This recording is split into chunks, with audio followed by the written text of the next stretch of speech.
तो किधर की घट गई, किधर की बंद हो गई, किधर की बढ़ गई?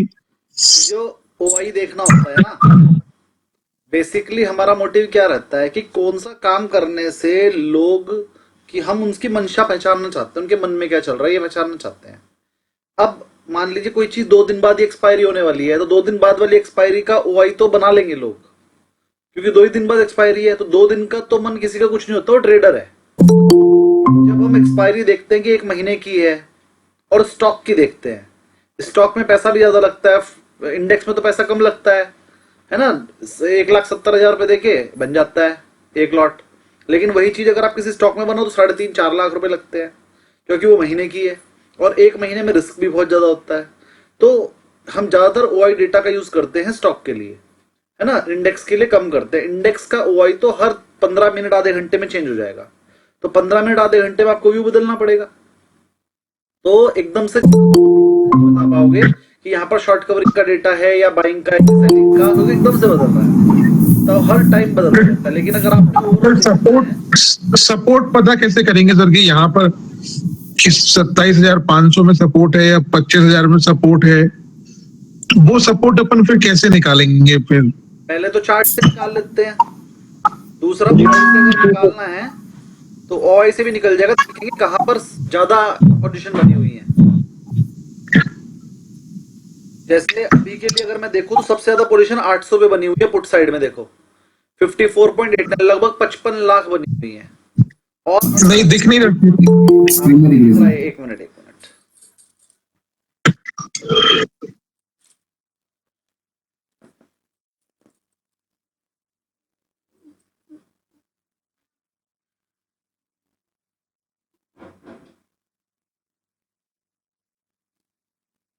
अगर यहां पर देखा जाए तो आपको दिखेगा 24,800 में जो पुट्स हैं वो लगभग 55 लैक्स हैं, ये वाली 55 लैक्स हैं। ठीक है सर।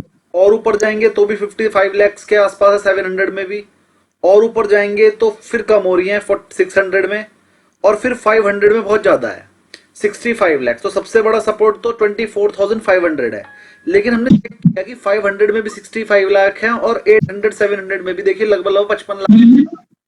तो जब इतना ज्यादा हुआ है,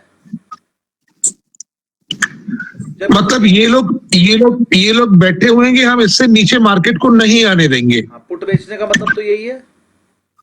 हाँ, और कॉल साइड में कितने हैं सर? कॉल साइड में देख लेते हैं। कॉल साइड में देखिए इधर 55 है तो उधर 35 ही है। फिर कॉल साइड में नीचे की तरफ देखेंगे तो 968 लाख बैठ गए हैं, और 25,000 पे बैठ गए 1.5 करोड़। तो इस टाइम 25,000 एक बहुत बड़ा हर्डल बन गया है। अब जैसे ही 25,000 टूटेगा, अगर वो इसी एक्सपायरी में, अभी हम देख रहे हैं 31 जुलाई की, अगर वो 31 जुलाई से पहले पहले किसी तरीके से 25,000 टूट गया तो 1.5 करोड़ लोग फंस जाएंगे। यदि 25,000 के ऊपर आ गया तो? अगर 25,000 के ऊपर आके और ये रुक गया वहां पे, तो ये 1.5 करोड़ लोगों को लॉस होना शुरू हो जाएगा, जिन्होंने कॉल बेच रखी होगी। वो परेशान हो जाएंगे, कमाने के लिए 62 रुपए, और उस टाइम इसका रेट हो जाएगा लगभग लगभग 162 रुपए। 3 गुने का लॉस होना शुरू हो जाएगा जितने कमाने थे। मतलब उनका टारगेट तो था कमाने के लिए 4,000 रुपए, 12,000 का लॉस आने लग जाएगा एक एक लॉट पे। तो जब एक इंसान ने 4,000 का टारगेट रखा हो तो स्टॉप लॉस कितने का रखेगा? 4 या 8,000 का या 12,000 का, इससे थोड़ी रखेगा। तो जब इन्हें लॉस होना शुरू हो जाएगा तो ये सब शॉर्ट कवरिंग करेंगे, और शॉर्ट कवरिंग करने का मतलब क्या है? ये बाई करेंगे। बाई करेंगे मतलब 25,000 से भी ऊपर ले जाएंगे फिर से। शॉर्ट कवरिंग से इसीलिए मार्केट बढ़ती है। तो हमारे को जो हर्डल दिखाई दे रहा है वो साफ दिखाई दे रहा है, 25,000 के ऊपर आना थोड़ा मुश्किल है। 1.5 करोड़ लोग बैठे हुए, बाकी जगह पर 50 लाख 60 लाख 30 लाख ये बैठे हैं, लेकिन 25,000 पे 1.5 करोड़ लोग बैठे हुए हैं। अगर इसने 25,000 ऊपर में तोड़ दिया तो ये शॉर्ट कवरिंग का डेटा बनेगा। अब मुझे नीचे कहां तक लग रहा है? नीचे मुझे ये 700 800 पे भी पक्का सपोर्ट है, बढ़िया सपोर्ट है, 50-60 लाख लोग बैठे ही हैं, लेकिन 500 पे तो बहुत ही ज्यादा बैठे हैं। तो मुझे 500 इतना ज्यादा जल्दी से टूटता हुआ नहीं लग रहा है। दूसरा, कॉल, जब कॉल बेचनी होती है, म्यूट कीजिए, जब कॉल बेचनी होती है तो कॉल तो हेजर्स भी बेचते हैं। जैसे किसी ने स्टॉक पकड़ रखे हैं तो कॉल बेच के हेजिंग कर लेते हैं। कॉल तो आर्बिट्रेजर भी बेचते हैं, वो फ्यूचर पकड़ते हैं, कॉल बेच देते हैं। मतलब कॉल में तो डेटा हमेशा ज्यादा ही मिलता है। पुट में डेटा अगर कम भी हो जाए उसे भी हम स्ट्रांग मानते हैं। मतलब मैं ये मानकर चलता हूं कि अगर कॉल में 100 बंदे बैठे हैं और पुट में 90 हैं तो वो बराबर है। कॉल में 100, पुट में 80-90% भी हो जाए डेटा तो मैं उसे बराबर मान लेता हूं। मतलब अगर कॉल और पुट का डेटा इक्वल भी हो जाए तो मैं पुट का हैवी मानता हूं डेटा, फिर मैं मानता हूं पुट का डेटा ज्यादा काम का है।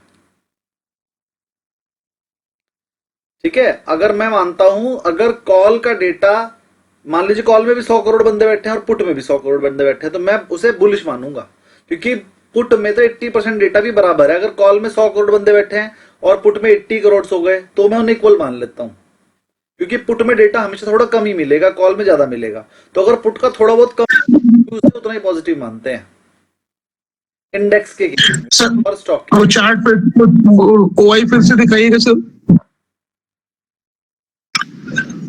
अब जैसे इसमें सर 24,850 में मार्केट को सपोर्ट देने वाले 27 लाख हैं और ऊपर ले जाने वाले 31 लाख हैं। नहीं, नीचे ले जाने वाले एक तो 50 वाला नहीं देखना होता, 800 के बाद सीधा 900 देखना है। बाकी सब लोग म्यूट कर लीजिए, मुझे पीछे से आवाजें आ रही हैं। जी सूर्यवंशी जी बोलिए। देखिए अच्छा पीछे बड़ा OI 500 पे दिख रहा है पुट साइड में, 500 का सपोर्ट है और वैसे 700-600 में भी सपोर्ट है। और म्यूट कर लीजिए, जब तक पूछेंगे तब खोलिएगा।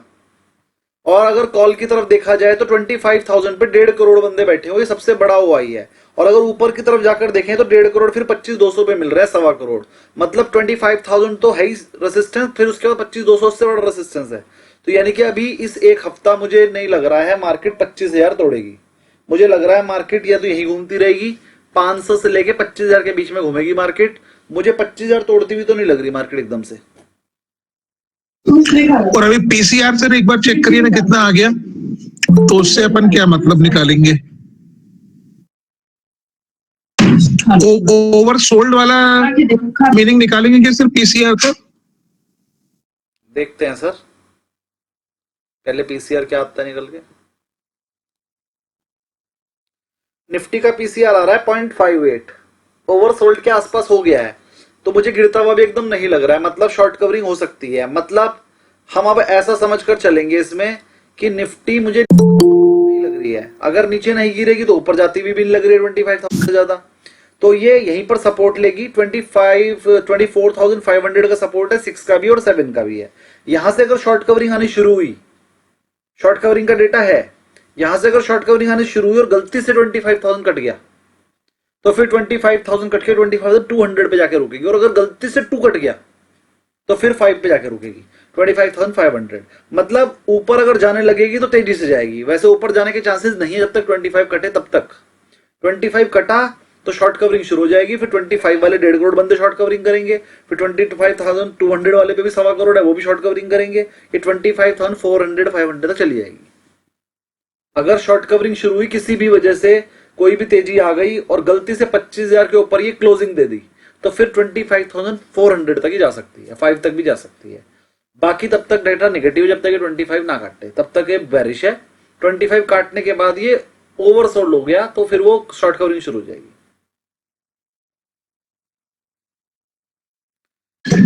अब इसमें यही वाली स्टडी लगेगी सर, 500 पॉइंट ऊपर 500 पॉइंट नीचे वाली।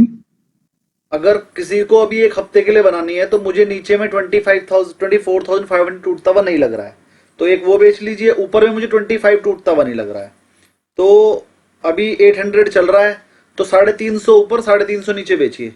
मतलब पास की बना सकते हैं, बहुत रिस्की है थोड़ा लेकिन बना सकते हैं। अगर किसी को बनानी है तो 500 बनाओगे तो कुछ मिलेगा नहीं, बनाओगे तो 350 की बनेगी, उसमें कुछ मिलेगा नहीं। 14 रुपए मिल रहे हैं, नहीं बना सकते हो, 14 तो बहुत होते हैं। 14 रुपए मिल रहे हैं और ऊपर 500 बनाओगे तो 350 पे मिल रहे हैं, 14 रुपए मिल रहे हैं, 28 रुपए तो बहुत होते हैं, बना सकते हो 500 दूर, बहुत अच्छे, बहुत मजा आ जाएगा। 28 रुपीज मिल रहे हैं एक नोट पे, 28 का मतलब हो गया 7 चौक 28, 4 3 12, लगभग 2100 रुपए एक ही लॉट पे, बहुत अच्छे हैं। मैं तो 500-700 मिल जाए तो खुश हो जाता हूँ। मगर ये वोलेटिलिटी बढ़ने से ये 14 से 24 में भी पहुंच जा रहा है रेट। लगता नहीं है 500 पॉइंट ऊपर नीचे जाएगी एक हफ्ते में, मुझे लगता नहीं है ऐसा कुछ। नहीं, वो जो प्रीमियम है ना सर, प्रीमियम तो देखिए अपन सेल करेंगे तो उसको जीरो होना ही है आज नहीं तो कल। क्या ये जरूरी है सर कि ये जीरो होगा? नहीं जरूरी नहीं है। टारगेट कट गए, आपने जो 500 पॉइंट ऊपर और 500 पॉइंट नीचे बेचा है, अगर वो कट गया तो फिर लॉस होएगा, फिर जीरो थोड़ी होगा, फिर तो इतना मनी बन जाएगा वो। हाँ, और यदि मान लीजिए वही वही घूम रहा है, हाँ तो जीरो। लेकिन वोलेटिलिटी तेज है तो वो 14 से 18 भी हो सकता है। 18 14 से 140 भी हो सकता है। हाँ हाँ। तो सर मैं देख रहा था आज इसको चार्ट को, तो अपन ऐसा कोई टाइम सेट कर सकते हैं कि जब इसके प्रीमियम एकदम से बढ़े हैं आरएसआई में, आरएसआई बिल्कुल टॉप के लेवल में आ गए 75-80 में, तब हम इसको सेल कर दें, क्योंकि वो 75-80 से फिर वापस 40-45 में आता है। देखो सब बंदे अपने अलग अलग स्ट्रेटजी बनाते हैं, आप भी देख सकते हो, आपको एक फिगर पता चल गई कि 80 के आसपास आएगा तो फिर वो 40 चला तो 80 पे बाय कर लीजिए, 80 पे सेल कर दीजिए, 40 80 बाय कर लीजिए, तो आपकी अपनी स्ट्रेटजी है। दूसरा मतलब मैंने उसको एनालाइज किया सर, जैसे ही उसका आरएसआई 80 तक आता है मतलब वो बढ़ जाता है उसका रेट, और फिर उसके बाद वो थोड़ी देर बाद नीचे आता है। तो इसी को तो एनालिस्ट बोलते हैं। ये आपने अपनी स्ट्रेटजी बना ली, ये आप काम करेंगे इस पे। जो स्ट्रेटजी बनाता है वही यूज करता है। देखो जो आपने अपने दिमाग से बनाई है उसे आप ही यूज करोगे। आपकी स्ट्रेटजी आप मुझे बताओगे, मुझे अच्छी नहीं लगेगी, मैं कहूंगा मैं तो अपनी बनाऊंगा। और तो जो स्ट्रेटजी आप बनाओगे वो आपके काम आएगी, फिर आप उसे यूज करोगे तो उसे और निखारोगे आप, अगली बार वो और बढ़िया हो जाएगी। ठीक है सर, अभी तक इतना ही था मेरे क्वेश्चन, मेरे कंफ्यूजन। और किसी की कोई क्वेरी? और किसी की कोई क्वेरी नहीं? तो मेरे तो सर उसकी दिक्कत भी है, लास्ट पॉइंट अट गया है इसमें, जहाँ पे आप नाम पेस्ट करते हो ना, कॉपी पेस्ट करते हो, तो वो नाम पे आप उसको जो भी है वोट भाई क्या करना है, लाते से उसको अलग या फिर उसको वैसे ही सॉर्ट करना है बाई कलर? क्वेश्चन दोबारा बोलिए आपका, मैं समझ नहीं पाया। यहाँ पे एक्चुअली हम वी लुकअप फॉर्मूला लगा लेते हैं, वी लुकअप का उसके बाद नेक्स्ट कॉलम पे वहां से हम नाम उठाते हैं और इस वाली चीज पे कॉपी कर देते हैं, पेस्ट कर देते हैं। धीरज जी आप अपनी कंप्यूटर स्क्रीन पे हैं अभी? हाँ जी सर। तो अपनी स्क्रीन शेयर कर दीजिए हमें और बना लीजिए, मैं बता देता हूँ क्या गलती कर रहे हैं।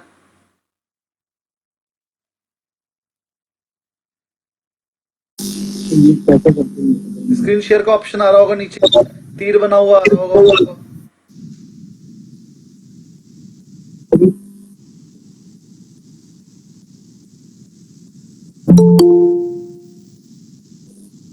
मिल रहा है क्या? चलिए कोई बात नहीं, कोई बात नहीं, मैं अपनी स्क्रीन शेयर कर रहा हूँ, आप मुझे बताइए आप करते क्या हैं। 10 मिनट लगेंगे, कर लेते हैं ये वाला एक बार, और आज ये आखिरी बार कर रहा हूँ 3% की स्ट्रेटेजी, फिर आपको वीडियो ही देखकर समझनी पड़ेगी। देखो बहुत बार मैं वो आ चुकी है, आप कर सकते हैं। चलिए अभी ये रिकॉर्डिंग है, मैं रात को रिकॉर्डिंग में देखिए आप ना बहुत फास्ट करते हो, इसलिए वजह से। देखो देखो मैं दिखा रहा हूँ आपको, मैं आपको पूरी की पूरी शीट आपसे पूछ के बनाऊंगा, आप मुझे बताते रहिएगा। डाउनलोड में हमारी एक शीट बनी हुई है जो मैंने आज ही डाउनलोड करी, ये वाली, ये मैंने ये खुल गई है। आज का डाटा अभी आप मत करना, मैं बताऊंगा आपको। मैं नहीं करूंगा। 10 मिनट लगेंगे, इसके बाद हम करेंगे।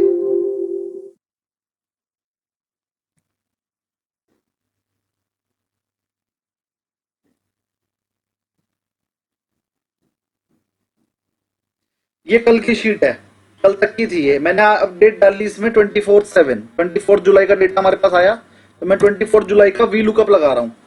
उसके लिए मैंने जो शीट आपकी डाउनलोड की थी सर, उसे टोटल कर लू ना, टोटल कर लू। धीरज जी अब आप अपना माइक ऑन करके रखिए। टोटल कर लिया? टोटल कर लीजिए आप, टोटल कर लिया, मैंने टोटल कर लिया। उसके बाद अगला स्टेप क्या होगा? वहां पे दूसरी शीट पे जाइए, वी लुकअप का फार्मूला लगाइए। नहीं नहीं, पहले मैं ये वाले नाम कॉपी करूंगा वहां पे, तो नाम कॉपी करना, तभी तो पता चलेगा नई कंपनी कौन सी है। पहले मैंने यहाँ से नाम उठाए, ओके। वो उसके दूसरे वाले कॉलम में जो मैंने साइड में बनाया हुआ है, ये कॉलम एक, इस हाँ जी हाँ जी, यही मैंने यही वाली पेस्ट कर दिया। टेस्ट कर दी। पेस्ट करने के बाद मैंने फिर इसमें सोर्ट बाय कलर कर दिया और नो फिल को ऊपर ले आया, तो जिसमें कलर नहीं था वो ऊपर है। तो मुझे पता चला कि दो कंपनियां ऐसी हैं जो नहीं आई हैं, जिसमें डेटा नया बना है जो उधर नहीं है। तो अब इन दो कंपनियों को भी मैंने इधर डाल दिया, मैंने यहाँ पर कहीं पर नीचे पेस्ट कर दिया। ये मैंने सबसे नीचे लाके इन दो कंपनियों को पेस्ट कर दिया। चलिए ये पेस्ट हो गई। होने के बाद तो ये ऐसे दिक्कत करता है जब यहाँ पे टेस्ट करते ये हैं। फॉर्मूला होने की वजह से करने से इसके दबा के हटाना है, 8-10 बार करेगा हट जाएगा। उसके बाद मैंने जो नाम लिखे थे डिलीट कर दिए, क्योंकि मुझे दो नाम जो निकालने तो मेरे निकल गए। इतना समझ में आ गया ना। ये हो गया सर, ठीक है। उसके बाद अब यहाँ पर वी लुकअप लगाऊं। वी देखिए जी, ब्रैकेट स्टार्ट कर दिया। वी लुकअप लिखने के लिए ब्रैकेट स्टार्ट, और ब्रैकेट स्टार्ट करने के बाद अपने नाम को मैंने पूरा सिलेक्ट कर लिया। ये नाम यस सर, हो करने के बाद कॉमा लगाया। कॉमा कॉमा लगाने के लगाते बाद हुए दूसरी शीट पे गया। दूसरी शीट पे नाम से शुरू करके और टोटल पे गया। टोटल करने के बाद सिलेक्ट कर लिया। सिलेक्ट करने के बाद मुझे पता चला, यहाँ पर देखिए वो लिखा था 76 into 10 सी, और वरना गिन लो कितने कॉलम है, 10 कॉलम है। तो इसलिए मैंने क्या करा, कॉमा लगाया। ओहो ये फॉर्मूला गलत हो गया, दोबारा लगा रहा हूँ, फॉर्मूला गलत हो गया। इक्वल्स टू लगाया, वी लुक अप लगाया, ब्रैकेट स्टार्ट किया और सारे के सारे नाम सिलेक्ट किए। जी सर।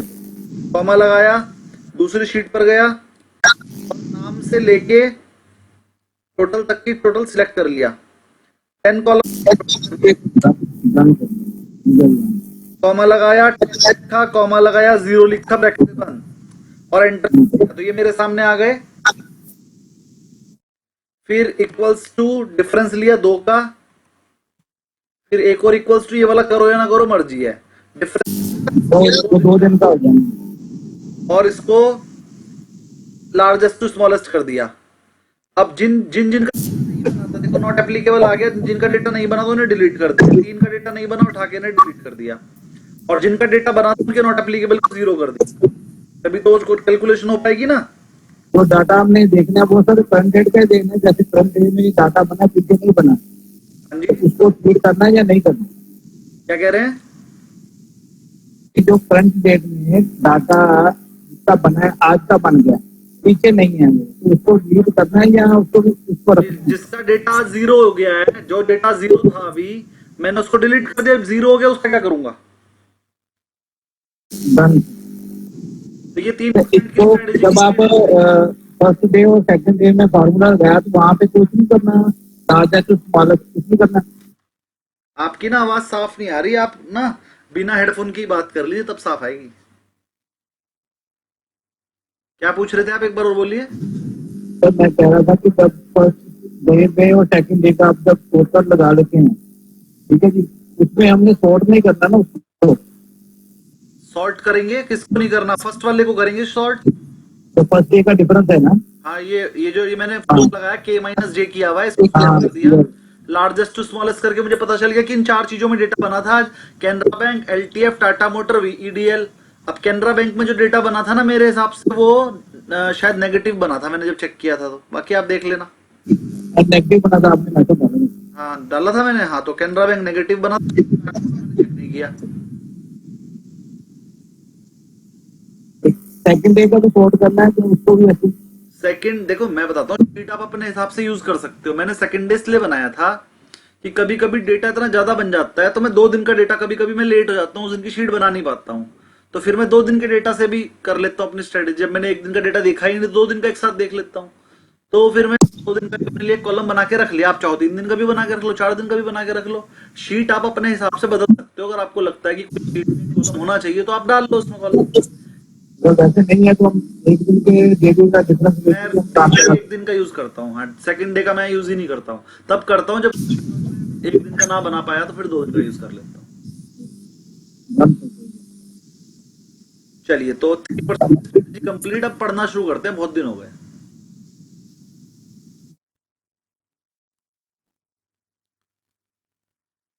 किसी की और कोई क्वेरी हो तो बोलिए।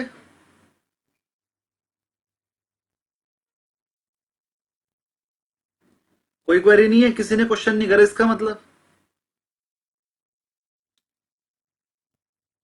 अगर इतने एक हफ्ता लगभग मैंने आपको सिर्फ क्वेश्चन करने के लिए दिया, पिछली 3 क्लासेस मैं जानबूझकर आगे नहीं पढ़ाया सिर्फ इसलिए कि आप अपने क्वेश्चंस कर लेंगे। लगभग पूरा एक हफ्ता पिछले शुक्रवार को करना था और आज फ्राइडे दोबारा आ गया, और पिछले फ्राइडे को भी मैंने यही कहा था कि सैटरडे संडे मिल गया आपको, चलो आप कर लेना, और अब मैं आज फिर से यही, लेकिन आपने क्वेश्चन नहीं करे हैं।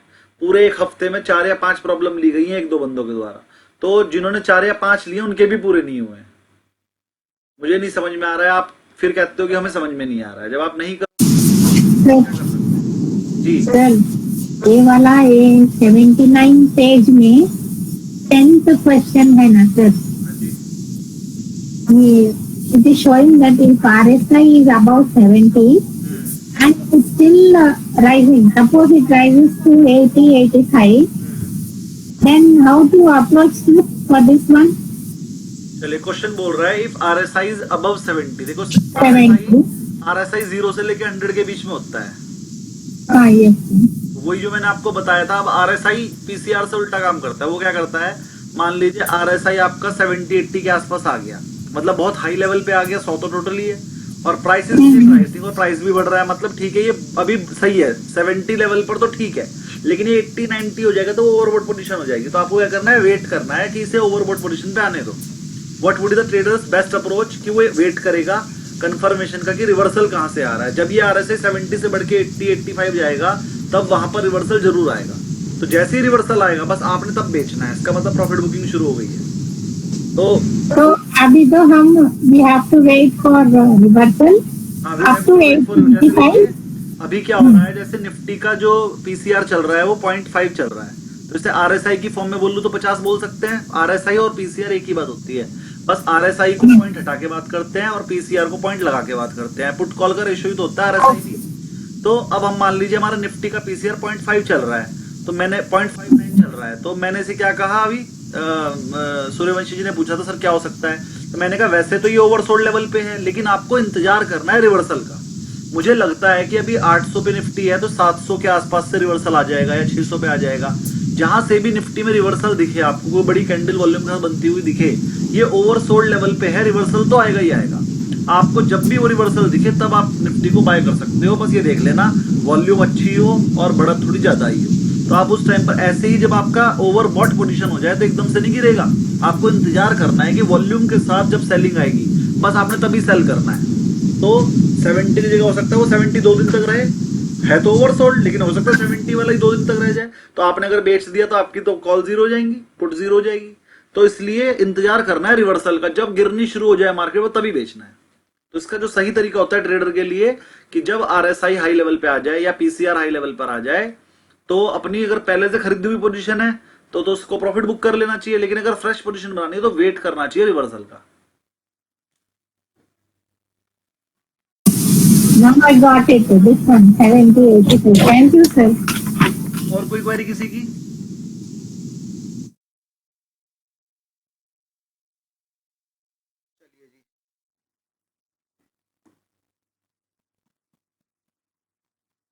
अब जो मैं पढ़ाने वाला हूं ना स्ट्रेटेजी, देखिए एकदम से समझ में आने वाली चीज है, आराम से अगर ध्यान से समझोगे तो समझ में आ जाएगी और ये आपके दिन बर दिन रोज काम आएगी।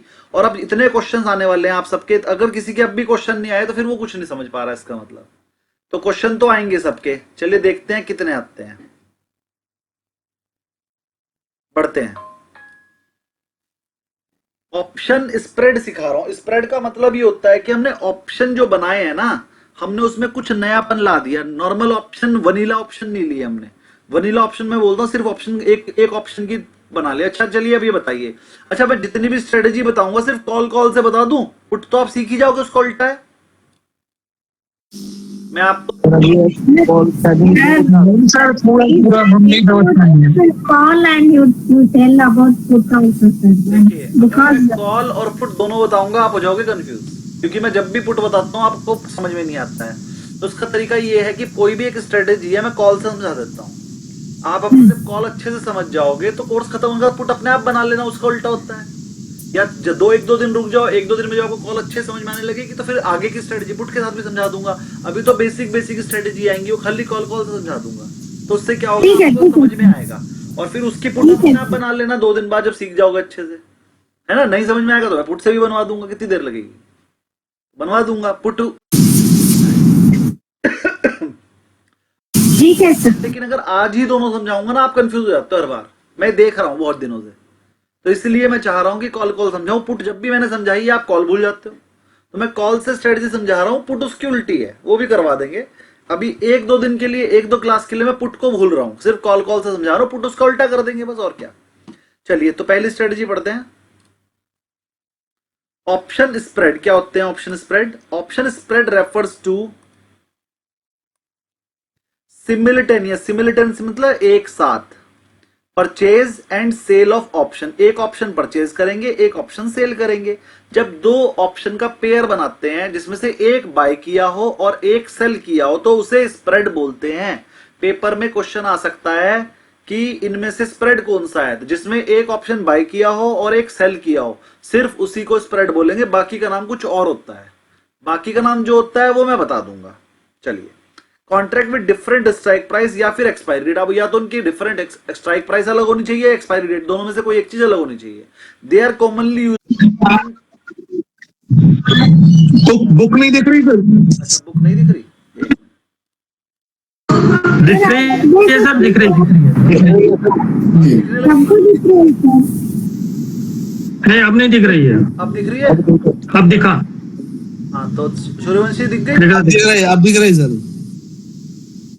टू क्रिएट, लेफ्ट ही होगी। म्यूट हो जाएगा। To create strategy that can potentially profit from various market scenario, इस तरीके से बनाया जाता है कि हमारे दोनों हाथों में लड्डू रहे, मार्केट चाहे गिर जाए चाहे बढ़ जाए, हमें लॉस ना हो और प्रॉफिट हो। Here 3 option spread strategy. अब आपको 3 तरह की ऑप्शन स्प्रेड स्ट्रेटजी समझाएंगे आज हम। पहली का नाम है स्ट्रेडल, दूसरी का नाम है स्ट्रेंगल, और तीसरी का नाम है बटरफ्लाई, जो थोड़े दिन पहले आपने पूछी हुई थी। मैंने कहा था इसे बटरफ्लाई स्ट्रेटजी बोलते हैं, और मैं आपको सिखाऊंगा। तो टोटल 3 स्ट्रेटजी हैं, जो मैं कोशिश करूंगा 3 में से 2 तो कम से कम आज हो जाए, 3 हो जाएंगी तो बहुत ही बढ़िया। तो पहली का नाम है स्ट्रेडल। स्ट्रेडल का मतलब क्या है, ध्यान समझिएगा, तीनों में बहुत थोड़ा थोड़ा सा डिफरेंस है, तो इसमें बीच में आप डिफरेंस समझ लेना। Straddle involves buying both a call option and a put option, मतलब आपने एक कॉल ऑप्शन भी खरीद लिया और पुट ऑप्शन भी खरीद लिया विद सेम स्ट्राइक प्राइस, और स्ट्राइक प्राइस भी सेम है और एक्सपायरी डेट भी सेम है। ये कुछ कुछ ब्लास्ट स्ट्रेटजी जैसी नहीं लग रही? Yes sir. तो ब्लास्ट स्ट्रेटजी का नाम तो मैंने दिया है, ब्लास्ट, वही तो है सर। हाँ, ब्लास्ट स्ट्रेटजी को ब्लास्ट नाम मैंने दिया है, लेकिन उसका असली नाम क्या है बुक्स वाला? स्ट्रेडल। क्या नाम है? स्ट्रेडल। तो ये स्ट्रेडल को ही ब्लास्ट स्ट्रेटजी बोलते हैं, जो कि आपको पहले से ही समझ में आ रखी है। The straddle benefits from significant, significant मतलब बड़ा मूव, प्राइस मूवमेंट। अगर कोई बड़ा प्राइस मूवमेंट आ जाए ईदर डायरेक्शन, चाहे ऊपर चाहे नीचे, किसी एक तरफ आना जरूरी है, तो आपको प्रॉफिट होगा। Traders profit if the underlying asset price moves above the combined cost of option. इसमें मेन चीज बस यही है कि इसमें प्रॉफिट आपको तब होगा जब उसकी दोनों की मिलाकर जो कॉस्ट है उससे ज्यादा का बड़ा मूव है, इंक्लूडिंग प्रीमियम पेड, और falls below the combined strike price minus cost of the option. अभी क्या बोल रहा है ये समझाने की बात है। मान लीजिए निफ्टी चल रही है 24,800 और आपने 24,800 की कॉल और 24,800 की पुट बाय कर ली एट द रेट, मान लीजिए ये वाली आपने करी 150 रुपीज और ये वाली भी करी 150 रुपीज। टोटल आपकी जेब से कितने चले गए? 300। अब मुझे एक बात बताइए, चाहे मार्केट ऊपर जाए चाहे नीचे, अभी मैं थीटा को खत्म करके चल रहा हूं, मैं डेल्टा के हिसाब से चलता हूं। हमें पता है कि 0.5 का डेल्टा होगा इनका, क्योंकि एट द मनी है दोनों। 24,800 का ही रेट है, 24,800 की खरीदी आपने, तो एट द मनी है ये, 0.5 का डेल्टा होगा। अब मान लीजिए निफ्टी हो जाए 24,900, तो क्या होगा सर? 24,900 होने से ये 50 प्लस हो जाएगी, ये 50 माइनस हो जाएगी। आपके पास तो 300 रुपये रहेंगे ना भाई, ये हो जाएगी 200 रुपए की और ये हो जाएगी 100 रुपए की। सबको समझ में आई मेरी बात? 24,800 से निफ्टी अगर 24,900 हो जाएगी, 100 पॉइंट बढ़ जाएगी, तो कॉल पे क्या फर्क पड़ेगा? 0.5 का डेल्टा है, ये 50 पॉइंट प्लस हो जाएगी, ये 50 पॉइंट माइनस हो जाएगी। क्योंकि 50 पॉइंट प्लस इसलिए होगी क्योंकि 100 पॉइंट मार्केट बढ़ने से कॉल 50 प्लस होगी और पुट 50 माइनस हो जाएगी। डेल्टा 0.5 है दोनों का। तो इसका मतलब अगर निफ्टी 100 पॉइंट बढ़ भी जाएगी तो आपको कोई प्रॉफिट लॉस नहीं होगा, अगर मैं थीटा इसमें कैलकुलेट नहीं कर रहा हूं। एक्चुअल में तो थीटा की वजह से लॉस हो जाएगा, क्योंकि जितने पॉइंट वो बढ़ेगा उतने पॉइंट ये घट जाएगा, थीटा दोनों का घट जाएगा। अगर मान लीजिए निफ्टी 25,000 हो जाए तो आपकी ये वाली 50 पॉइंट और बढ़ जाएगी, ये 250 हो जाएगी, ये 50 हो जाएगी, आपके पास 300 ही रहेगा, तो भी आपको प्रॉफिट नहीं हुआ 200 पॉइंट बढ़ने पे भी। लेकिन अगर ये 25,200 हो जाए तो ये 350 हो जाएगा और ये 0 के आसपास हो जाएगा, 5 रुपए मान लो, तो अब 355 हो गया, आपको प्रॉफिट हो गया। लेकिन इसके लिए से कितना बढ़ना पड़ा? 400 पॉइंट। आपकी टोटल कॉस्ट जो दोनों को मिला करती उससे बड़ा ब्लास्ट चाहिए आपको। किस किस को ये समझ में नहीं आया कि ब्लास्ट स्ट्रेटेजी में आपकी टोटल ऑप्शन की जो कॉस्ट थी एट द मनी के केस में, उससे बड़ा ब्लास्ट चाहिए होता है, तब प्रॉफिट होता है। अगर आपने 300 रुपए पे करे, 300 से बड़ा ब्लास्ट चाहिए, तब जाके आपको प्रॉफिट आएगा, वरना वो आपस में ही घूमते रहेंगे रेट और थीटा का डीके आपको हो जाएगा। किसको समझ में नहीं आया हो तो बोल दीजिए। सबको क्लियर है ना ये वाली बात? सर वो 25,000 में 50 कैसे आए नीचे? जब 900 से 25,000 होगी, 100 पॉइंट बढ़ेगी तो 50 पॉइंट और ये बढ़ जाएगा, ये कम हो जाएगा। तो मैंने इस वाले रेट में 50 जोड़ दिए, इस वाले 50 माइनस कर दिए। हाँ ठीक है सर। और थर्ड वाले में 25,200 में सर 200 पांच ही बचे। तो इस वाले में 100 पॉइंट प्लस कर दिया, इस वाले में 100 माइनस नहीं हो सकते। 50 रुपए की चीज एक्सपायरी अभी आई नहीं, 0 के आसपास आ जाएगी, इसलिए 5 रुपए ज्यूम कर लिया। यहीं पर तो ब्लास्ट हुआ जब एक आइटम मतलब इसका ब्रेक इवन 355 रुपए आना चाहिए, मतलब ये 300 रुपए जो प्रीमियम है इससे ऊपर आना चाहिए। 300 रुपए ही ब्रेक इवन है। 24,800 में 100 रुपए प्लस करो तो 25,100 ब्रेक इवन, और नीचे में 24,500 ब्रेक इवन। 24,500 से लेके 25,100 के बीच में आपको प्रॉफिट नहीं होगा, इससे ऊपर ब्लास्ट होना पड़ेगा तभी प्रॉफिट होगा। सर अब एक बार उसमें जाइए ना, तो वही में अपन एक्चुअल में देखें इसमें 24,800 की कितने रुपए की है। एक्चुअल नहीं देखना, जैसे हमने यहाँ देखा तो 300 माना है। यहाँ समझ में आ गया आपको अच्छे से? हाँ सर काफी है, एक्चुअल भी यही है। आप क्लास लंबी हो जाते हो, कोई फायदा नहीं होगा। लास्ट दिखा देता हूँ मैं आपको, कोई फायदा नहीं है। फिर 24,800 की चल रही थी, वही 142 का ही प्रीमियम है। देखो 800 का ये रहा, 800 का प्रीमियम, 24,800 का प्रीमियम ये रहा। देखो 95 का प्रीमियम है, तो एक तरफ 95 है, एक तरफ 146 है, तो लगभग दोनों तरफ मिला के वही 220 रुपए का प्रीमियम हो गया, है ना। तो अब ये 220 रुपए जब तक ऊपर नीचे नहीं जाएगी तब तक प्रॉफिट नहीं होगा, तो इसमें एक्चुअल दिखा के भी कोई फायदा है नहीं। क्लियर? ठीक है। कोई क्वेरी हो तो बोल दीजिए। Yeah, if it is about 130 rupees, only, then there will be a profit. That's not right. मैं उधर हूँ। खुशी जी आप थोड़ा सा आपकी आवाज कम आ रही है मैम मुझे। मेरा तो आवाज कम आता है सर। जी बताइए बताइए, क्या कर रही थी आपकी? No sir, just now you have showed now if it is more than 230 rupees, then only we will get the profit. Yes. Not yours. अगर एट द मनी बनाई होगी तो, अगर आपने एट द मनी की ब्लास्ट बनाई है तो जो आपका टोटल ऑफ प्रीमियम है उससे बड़ा ब्लास्ट चाहिए। अब यही स्ट्रेटेजी को मैं आउट ऑफ द मनी में भी बताता हूँ। चलिए सर ब्लास्ट को एक बार थोड़ा सा और वो कर देंगे क्या, क्लियर? आपने 24,800 पे चल रही थी, उसकी कॉल और पुट दोनों खरीदी, उसकी कॉस्ट है 300, तो 24,800 से लेके 24,000 25,100 तक और नीचे 24,500 तक, यहां से लेके यहां तक तो आपको लॉस है, ये तो है लॉस। इसके ऊपर प्रॉफिट है, नीचे भी प्रॉफिट, ऊपर भी प्रॉफिट। क्लियर ग्राफ से?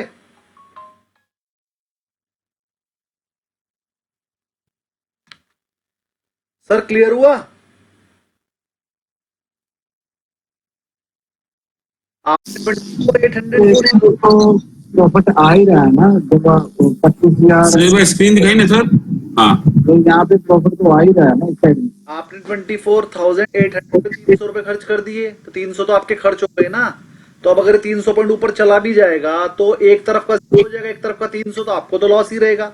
ये 300 पॉइंट ऊपर और 300 पॉइंट नीचे आपको लॉस ही रहेगा। आपको चाहिए 300 पॉइंट से ज्यादा का ब्लास्ट, तब प्रॉफिट आएगा। तो इसका मतलब एक आध महीने बाद की खरीद लें तो उसके लिए आऊंगा, पहले ये वाला समझ में आ गया।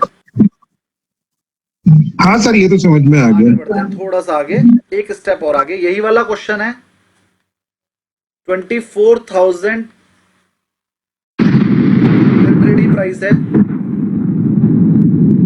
लेकिन ज्यादा दिमागदार बंदा था इस बार। मैंने कहा भैया 24,800 एट द मनी की खरीदनी है। उसने कहा नहीं सर, एट द मनी की तो 0 हो जाती है, मैं तो इन द मनी खरीदूंगा। खरीद ले भैया इन द मनी। उसने क्या करा, 24,600 की कॉल खरीद ली, 250 रुपए की। उसने कहा सर 200 तो मेरे कम से कम 0 होंगे ही नहीं, 800 रेट चल रहा है, मैं तो 600 की खरीदूंगा। 200 मेरे 0 ही नहीं होंगे, मेरे सिर्फ 50 रुपए 0 होंगे। बहुत अच्छी बात है। और पुट खरीदी उसने 25,000 की एट द रेट ऑफ 250। अब उसकी जगह से 500 चले गए। पहले उसकी जेब से 300 जा रहे थे, लेकिन वो 300 के 300 0 हो सकते थे कि अगर 800 भी क्लोजिंग हो जाए तो उसने दिमाग लगाया, सर मैं 300 का प्रीमियम क्यों दूं, मैं तो सिर्फ 100 रुपए का प्रीमियम दूंगा। अब मैंने 200 रुपए इन द मनी खरीद ली है। कॉल भी उसने जो है इन द मनी खरीद ली, 600 की खरीद ली, और पुट भी उसने इन द मनी खरीद ली। अब मार्केट किधर भी जाए 0 होने के चांसेस नहीं है उसमें कि सारा 0 हो जाए, ऐसे चांसेस नहीं है। लेकिन ऐसा करने पे होगा क्या, वो हम बात करेंगे। ये बात सबको समझ में आती है कि इस 250 के अंदर 200 रुपए अपनी वैल्यू है, 50 रुपए प्रीमियम है। इसके अंदर भी 200 रुपए अपनी वैल्यू है, 50 रुपए प्रीमियम है, क्योंकि ये इन द मनी है। सबको समझ में आ गया?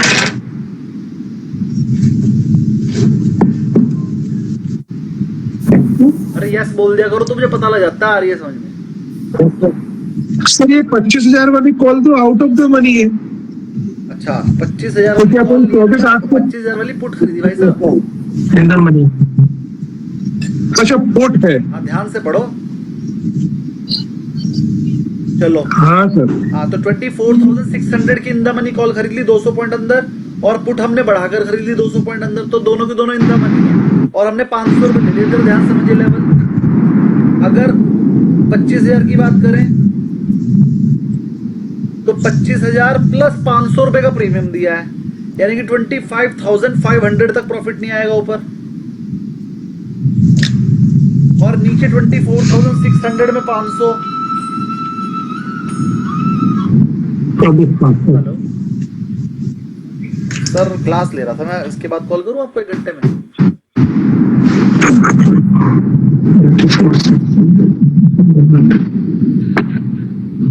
हाँ जी, 25,000 की देखिए, 25,000 की इसने पुट ले ली है और 500 रुपए का प्रीमियम टोटल दे दिया है। पुट में प्रॉफिट कब होगा, जब मार्केट 25,000 के नीचे रहेगी। हाई की है ना, तो 25,000 के नीचे रहने पे प्रॉफिट होगा, लेकिन 500 तो कॉस्ट ही दे चुका है, तो इसे थोड़ा सा गलत बना दिया मैंने। ये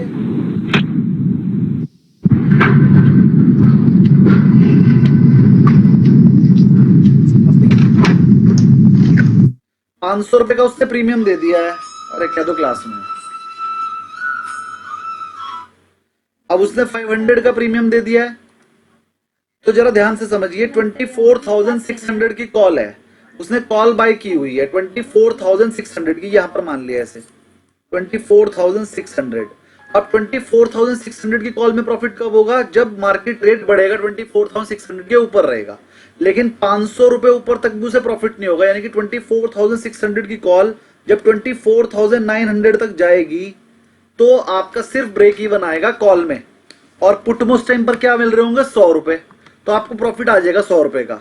तो जरा ध्यान से समझिए कि जो इन द मनी बनाने वाला बंदा है उसने यही दिमाग लगाया कि देखो मैं अब इसे मैं अलग अलग लेवल पे बताता हूं आपको, आप मुझे बताइएगा क्या होगा। मुझे पुट समझानी ही पड़ गई आपको, मैं समझाना चाह नहीं रहा था।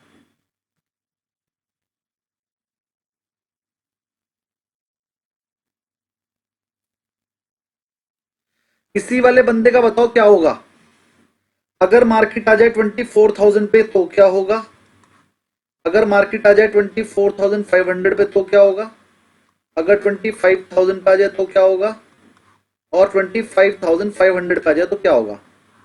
देखो हम सिर्फ वैल्यू निकाल लेंगे दोनों की, और हमें पता है हमने 500 रुपए तो खर्च कर ही दिए हर केस में, 500 तो हमारे खर्च हो गए।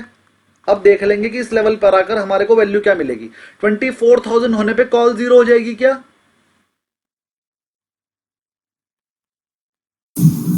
मुझे बताइए। 24,000 मार्केट होने पे 24,600 की कॉल जीरो हो जाएगी क्या। हाँ सर। कॉल जीरो हो जाएगी, पुट में 100 रुपये मिलेगा सर। और पुट कितने मिलेंगे, हाँ सर। 24,000 होने पे पुट कितने की हो जाएगी 25,000 वाली, Then minus 250. 750। सर 1,000 की नहीं हो जाएगी। 1000 हो जाएगी, 500 मिलेगा, 500 मिलेगा सर। 1,000 रुपए की हो जाएगी पुट, 25,000 की पुट है, 24,000 रेट आ गया तो 1,000 रुपए की हो जाएगी। जो शुरू में 500 लग गए वो तुमने ऊपर माइनस करी थी, उसे बार बार नहीं माइनस करना 250 को, वो 250 प्लस करके पहले 500 माइनस कर चुका हूँ।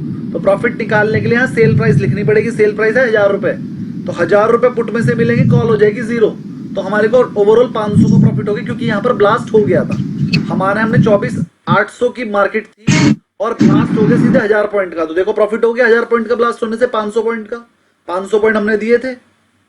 आगे बढ़ते हैं, 24,500 कॉल का बताइए क्या होगा, कॉल नो प्रॉब्लम, क्या, दोनों जीरो हो जाएगी सर। और पुट का रेट क्या हो जाएगा, जीरो, पुट का रेट क्या हो जाएगा, ओवरऑल जीरो। 5 नहीं होगा, 25,000 है और यहाँ पर 24,500 है तो 500, तो यहाँ पर नो प्रॉफिट, 500. यही ब्रेक इवन पॉइंट आएगा। यहाँ पर ये ब्रेक इवन पॉइंट आएगा। थोड़ा सा और आगे बढ़ते हैं, अगर मार्केट 25,000 हो जाए तो क्या होगा, कॉल कितनी 400 और पुट जीरो जाएंगे। पुट में फर्क नहीं पड़ेगा सर, कॉल का नुकसान होगा। Zero sir. Put is zero. Zero हो जाएगी, क्योंकि पुट हमने 25,000 की ही ली थी और मार्केट 25,000 ही आ गई तो जीरो, और कॉल हमने 24,600 की ले रखी है और वो 25 आ गई तो वो 400 की हो जाएगी, तो 100 रुपए का नुकसान रहेगा ओवरऑल। किसी को समझ में ना आया हो तो पूछ लीजिए।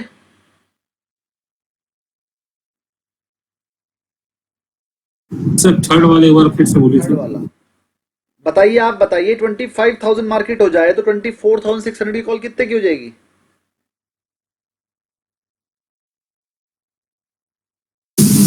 400 rupees profit sir. प्रॉफिट नहीं होगी, सेल प्राइस 400 हो जाएगा हाँ सेल प्राइस. और पुट हो जाएगी जीरो, क्योंकि पुट आपने 25 वाली ले रखी है तो 25 होने पे तो वो जीरो हो जाएगी। Zero sir. Clear, Clear sir. नहीं जिसने पूछा था उनको क्लियर। और इसको सर अपन 24,900 में ही बेच दें तो सर बेच दे तो एक अलग बात है, अभी हम ये डिस्कस कर रहे हैं 25,000 पे क्या होगा। अभी मैं उस लेवल पर आप लोग नहीं है कि मैं 4 चीज एक साथ समझा सकूं, मैं एक ही चीज समझा लेता हूं पहले ना, वो वाली चीज समझाऊंगा। अभी बहुत बड़े लेवल पे जाना है, अभी मैं बढ़ थोड़ी रहा हूं, अभी तो मैं एक ही चीज को दूसरी बार समझा रहा हूं, फिर अभी इसके नीचे तीसरा केस आएगा, फिर फोर्थ आएगा, फिर सब समझाऊंगा। ये वाला क्लियर हो गया जितना समझाया सूर्यवंशी जी। जी सर। जी सर। अब लास्ट वाला समझ लेते हैं एक बार। 25,500 का रेट अगर हो जाए तो 24,600 वाली कॉल कितने की हो जाएगी, 900 900 की, और पुट कितने की हो जाएगी 25,000 वाली, जीरो। 400 रुपए का प्रॉफिट। सबको समझ में आया। क्लियर है सर। तो अब मुझे ये बताइए कि अगर मैं थोड़ा सा इसका ग्राफ बनाना चाहूं इंदा मनी वाले का, इंदा मनी वाले का ग्राफ बनाने की कोशिश करते हैं थोड़ा सा, तो हमें ये पता चला है कि एक लेवल तो था हमारा 24,000, 24,500, फिर 25,000 और 25,500। हमारे को जब मार्केट नीचे जा रही थी तो 24,500 तक हमें प्रॉफिट, यहां पर प्रॉफिट आया इसके नीचे, और ऊपर में हमने देखा लगभग लगभग 25,100 पे प्रॉफिट आएगा, यहां तक लॉस ही है। कितने का गैप है ये? 600 पॉइंट का। तो पहले हमारा गैप कितना था जब हमने एट द मनी लिया था? तो तब हमारा गैप था जो प्रीमियम अमाउंट थी 300 रुपए, 300 ऊपर और 300 नीचे, कितने? 600 रुपए का। अभी कितने का गैप है? 600 रुपए का। यानी कि ब्लास्ट स्ट्रेटेजी में इन द मनी लो या eight the money low, gap हमेशा सेम रहेगा। इन द मनी और एट द मनी के केस में गैप हमेशा सेम रहेगा, प्रॉफिट होने के चांसेस सेम है। लेकिन एट द मनी में क्योंकि आपने एट द मनी और इन द मनी में प्रॉफिट होने के चांसेस भी सेम है और लॉस की क्वांटम भी सेम रहेगी हमेशा, क्योंकि आपका अल्टीमेटली, हाँ, लेकिन एट द मनी में आपके मैक्सिमम कितने रुपए जा सकते हैं? 300। लेकिन इन द मनी में आपके मैक्सिमम कितने जा सकते हैं? 500 भी जा सकते हैं।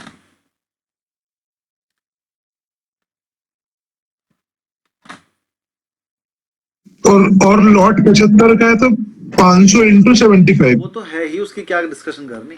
75 की कैलकुलेशन इतनी इजी नहीं है, इसलिए मैं उसकी डिस्कशन नहीं करता हूं। मैं डायरेक्टली पर पीस ही बता देता हूं, वो 75 से मल्टीप्लाई तो होनी है जितना भी प्रीमियम होगा, ठीक है। तो मैंने आपको क्या समझाना चाह रहा हूं कि ब्लास्ट स्ट्रेटेजी जब भी बनानी है, या तो एट द मनी और इन द मनी में से अगर कंपेयर करें तो इन द मनी में तो बेवकूफ लोग बनाएंगे, इन द मनी की कभी नहीं बनानी है, क्योंकि हमने एट द मनी और इन द मनी दोनों करके देख लिया, दोनों में प्रॉफिट सेम है, तो फिर ज्यादा पैसा क्यों लगाएं? जब हमारा काम 300 में हो सकता है, हम 500 क्यों लगाएं? सेम प्रॉफिट है। तो जो ज्यादा दिमाग वाला था, जिसने इन द मनी सोची थी, वो गलत निकला। तो अब आपने आगे के लिए समझ गए हो कि कभी भी ब्लास्ट स्ट्रेटेजी बनानी है तो इन द मनी में तो बनानी नहीं है, एट द मनी ज्यादा अच्छी है। लेकिन एट द मनी और आउट ऑफ द मनी अभी मैंने नहीं समझाया है, अब मैं आउट ऑफ द मनी समझाने जा रहा हूं। तो फिर हम कंपेयर करेंगे बनानी चाहिए या आउट ऑफ द मनी, क्योंकि तीनों चीजों से समझ में आएगा, तभी आपको ब्लास्ट स्ट्रेटेजी के आप एक्सपर्ट हो। तो अब मैं समझाने जा रहा हूं ब्लास्ट स्ट्रेटेजी का आउट ऑफ द मनी को। सर जो अपन ने सबसे पहले वाली बनाई है वो एट द मनी है ना? ये एट द मनी हाँ, ये वाली, और ये इन the money, 200 point in the money. हाँ, ये इन द मनी होगी और ऊपर वाली एट द मनी थी ना सर? हाँ जी। अब आउट ऑफ द मनी बता, ठीक है सर।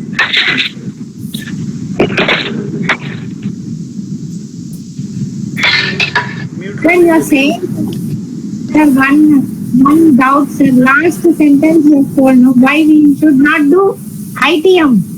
अभी हमने चेक किया, इन द मनी बनाने वाले को भी 600 पॉइंट का ब्लास्ट चाहिए तभी प्रॉफिट होगा, एट द मनी बनाने वाले को भी 600 पॉइंट का ब्लास्ट चाहिए तभी प्रॉफिट होगा। लेकिन प्रॉफिट तो दोनों के सेम है, लेकिन लॉस पे आ जाओ, रिस्क पे आ जाओ। एट द मनी वाले के लिए रिस्क 300 पॉइंट का है, इन द मनी वाले ने 500 पॉइंट का रिस्क ले लिया, 500 पॉइंट खरीदा, इन्वेस्टमेंट भी ज्यादा हुई, रिस्क भी ज्यादा लिया, प्रॉफिट सेम। जब प्रॉफिट सेम ही होना है तो ज्यादा रिस्क क्यों ले, ज्यादा कैपिटल क्यों लगाएं? Yeah, sir, got the point. Thank you. In the money नहीं करेंगे ब्लास्ट स्ट्रेटेजी कभी भी। जब भी ब्लास्ट स्ट्रेटेजी करेंगे तो इन द मनी नहीं करनी है, एट द मनी कर सकते हैं, आउट ऑफ द मनी कर सकते हैं या नहीं, वो पता चलेगा, वो चेक करते हैं। करें चेक? Yes sir. फिर से वही करंट मार्केट प्राइस 24,800। आपने इस बार क्या करा, अब कोई ऐसा बंदा आ गया जिसके अकाउंट में पैसे कम थे, उसने कहा सर मैं 300 पॉइंट तो ले ही नहीं सकता, मेरे पास 300 पॉइंट के पैसे ही नहीं है, 25,000 रुपए मेरे अकाउंट में तो सिर्फ 10,000 रुपए हैं। तो फिर 10,000 में वो क्या करेगा, वो आउट ऑफ द मनी लेगा, out of the money option सस्ते मिलेंगे। अब उसने क्या करा सर, 24,000 की जगह 25,000 की कॉल बाय कर ली, at the rate of 25 rupees मिल गई, और पुट की तो 24,600 की कर ली।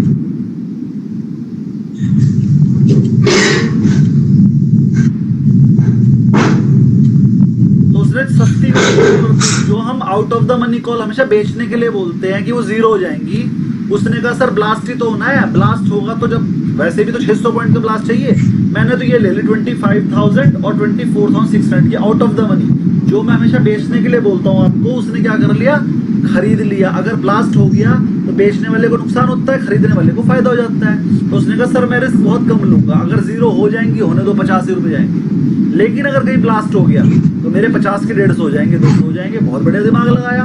अरे इतना दिमाग तो किसी में था ही नहीं, बहुत ही बढ़िया दिमाग लगाया। लेकिन चेक करते हैं कि प्रॉफिट किस में जाता है, चेक करते हैं। चलिए फिर अब म्यूट कर लीजिए। हमें समझ में आ गया 50 रुपए तो आपके चले ही गए। अगर मार्केट हो जाए 24,000 तो क्या होगा, 24,500 पे क्या होगा, 25,000 पे क्या होगा, 25,500 पे क्या होगा। 50-50 रुपए तो आपके चले ही गए, वो तो खत्म हो गए शुरू में ही। अब आ जाता है कॉल और पुट पे क्या होगा।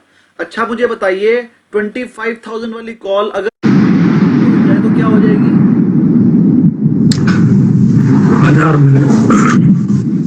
1000 पॉइंट माइनस हो जाएगी सर 1000 पॉइंट। माइनस कैसे होती है जी? आपने 25,000 की सर आप बोले 24,000 वाली 25,000 हो जाए तो, कि 25,000 वाली 24,000 हो जाए? आपके सामने क्या लिखा है बोर्ड पर? 25,000 की कॉल खरीदी आपने और मार्केट प्राइस हो गया 24,000। वही पूछ रहा हूँ। जीरो हो जाएगी सर। अगर आप साइड में जिसको ना हाँ, सर। वो ये है ना, ये 24,000 होने पे क्या होगा? तो आपने बताया सर 25,000 वाली कॉल हो जाएगी जीरो 24,000 होने पे। लेकिन पुट का रेट क्या हो जाएगा? 600। समझ में आया? जी 550 ब्लास्ट हो गया ना ये तो ब्लास्ट हो गया 800 पॉइंट का, तो आपको 550 रुपए का प्रॉफिट हो जाएगा। बहुत ही बढ़िया। आगे बढ़ते हैं। 24,500 होने पे 25,000 की कॉल का क्या हाल होगा, क्या हो जाएगी?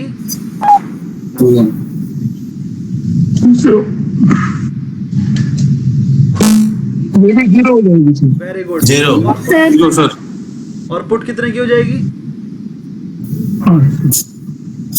100 की सर।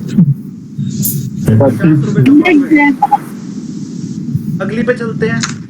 25,000 होने पे कॉल कितने की हो जाएगी? जीरो। और put? जीरो।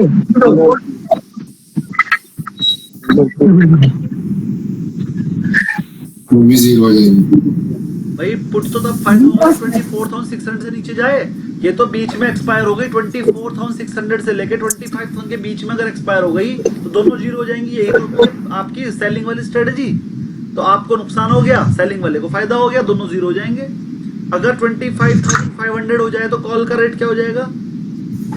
500 कॉल का रेट जीरो। कॉल का रेट क्या हो जाएगा? 500 500। और पुट? जीरो। अच्छा अब एक बात बताइए, इसको कितना बड़ा गैप चाहिए प्रॉफिट करने के लिए? इसका ग्राफ बनाते हैं।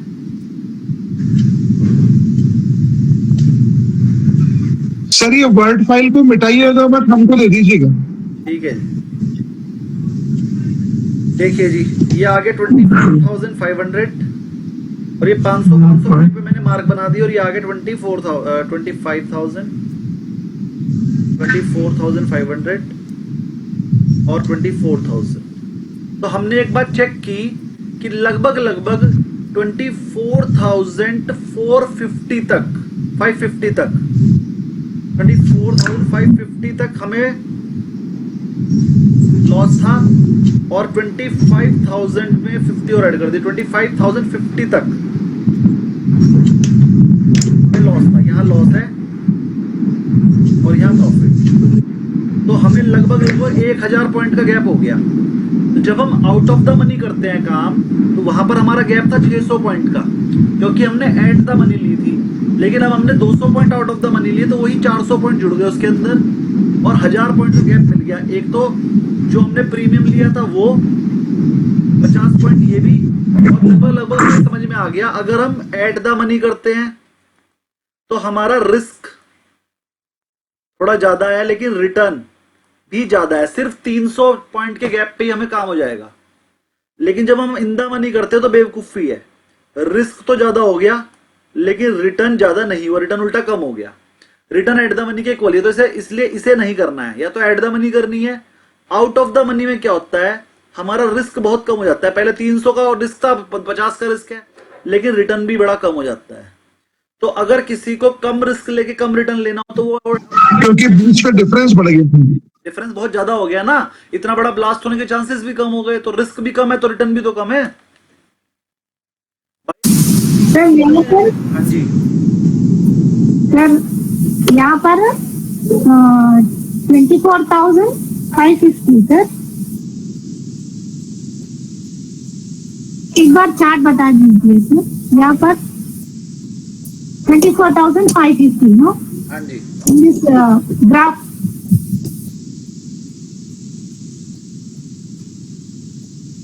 25,050 से लेके 24,050 तक आपको लॉस ही रहा है। तो ये 2 पॉइंट आ गई, इसके बीच का जो डिफरेंस है वो 1000 पॉइंट है, मतलब आपको 1000 पॉइंट से ज्यादा का ब्लास्ट चाहिएगा, तब जाके आप आउट ऑफ द मनी में प्रॉफिट कर पाएंगे। मतलब आउट ऑफ द मनी में क्या होता है कि रिस्क आपका कम हो गया, सिर्फ 50 रुपए का रह गया, लेकिन फिर रिटर्न भी तो कम हो गई, 1000 पॉइंट से पहले प्रॉफिट होगा ही नहीं। इन द मनी तो बेवकूफी है करना, इन द मनी में तो कभी भी ब्लास्ट स्ट्रेटजी बनानी ही नहीं है। एट द मनी में यह है कि रिस्क थोड़ा ज्यादा है तो रिटर्न भी एकदम आ जाएगा, सिर्फ 600 पॉइंट का ब्लास्ट चाहिए, जितने का आपने प्रीमियम दिया उतने का ब्लास्ट, उससे ज्यादा का ब्लास्ट चाहिए किधर भी एक तरफ। तो इसीलिए मैं जब भी ब्लास्ट स्ट्रेटजी बनवाता हूं तो मैं एट द मनी में ही बनवाता हूं। देखा है आपने कभी भी, जब भी मैं ब्लास्ट स्ट्रेटजी बोलता हूं मैं कहता हूं करंट की मार्केट की दोनों खरीद कर बैठ जाओ। तो ये मैंने कैलकुलेशन पहले से ही करके रखी हुई है कि अगर भाई एक इंसान कैसे सीखता है, वो अपनी कुछ क्रक्स निकालता है और क्रक्स को याद कर लेता है। मैंने अपने क्रक्स निकाल के याद कर लिए हैं, तो मुझे याद हो गया है कि ब्लास्ट स्ट्रेटजी में इन द मनी में बनाने में ही फायदा है। ओ सॉरी, एट द मनी में, एट द मनी। सर किस किस को ये स्ट्रेटजी कुछ काम की लगी आज?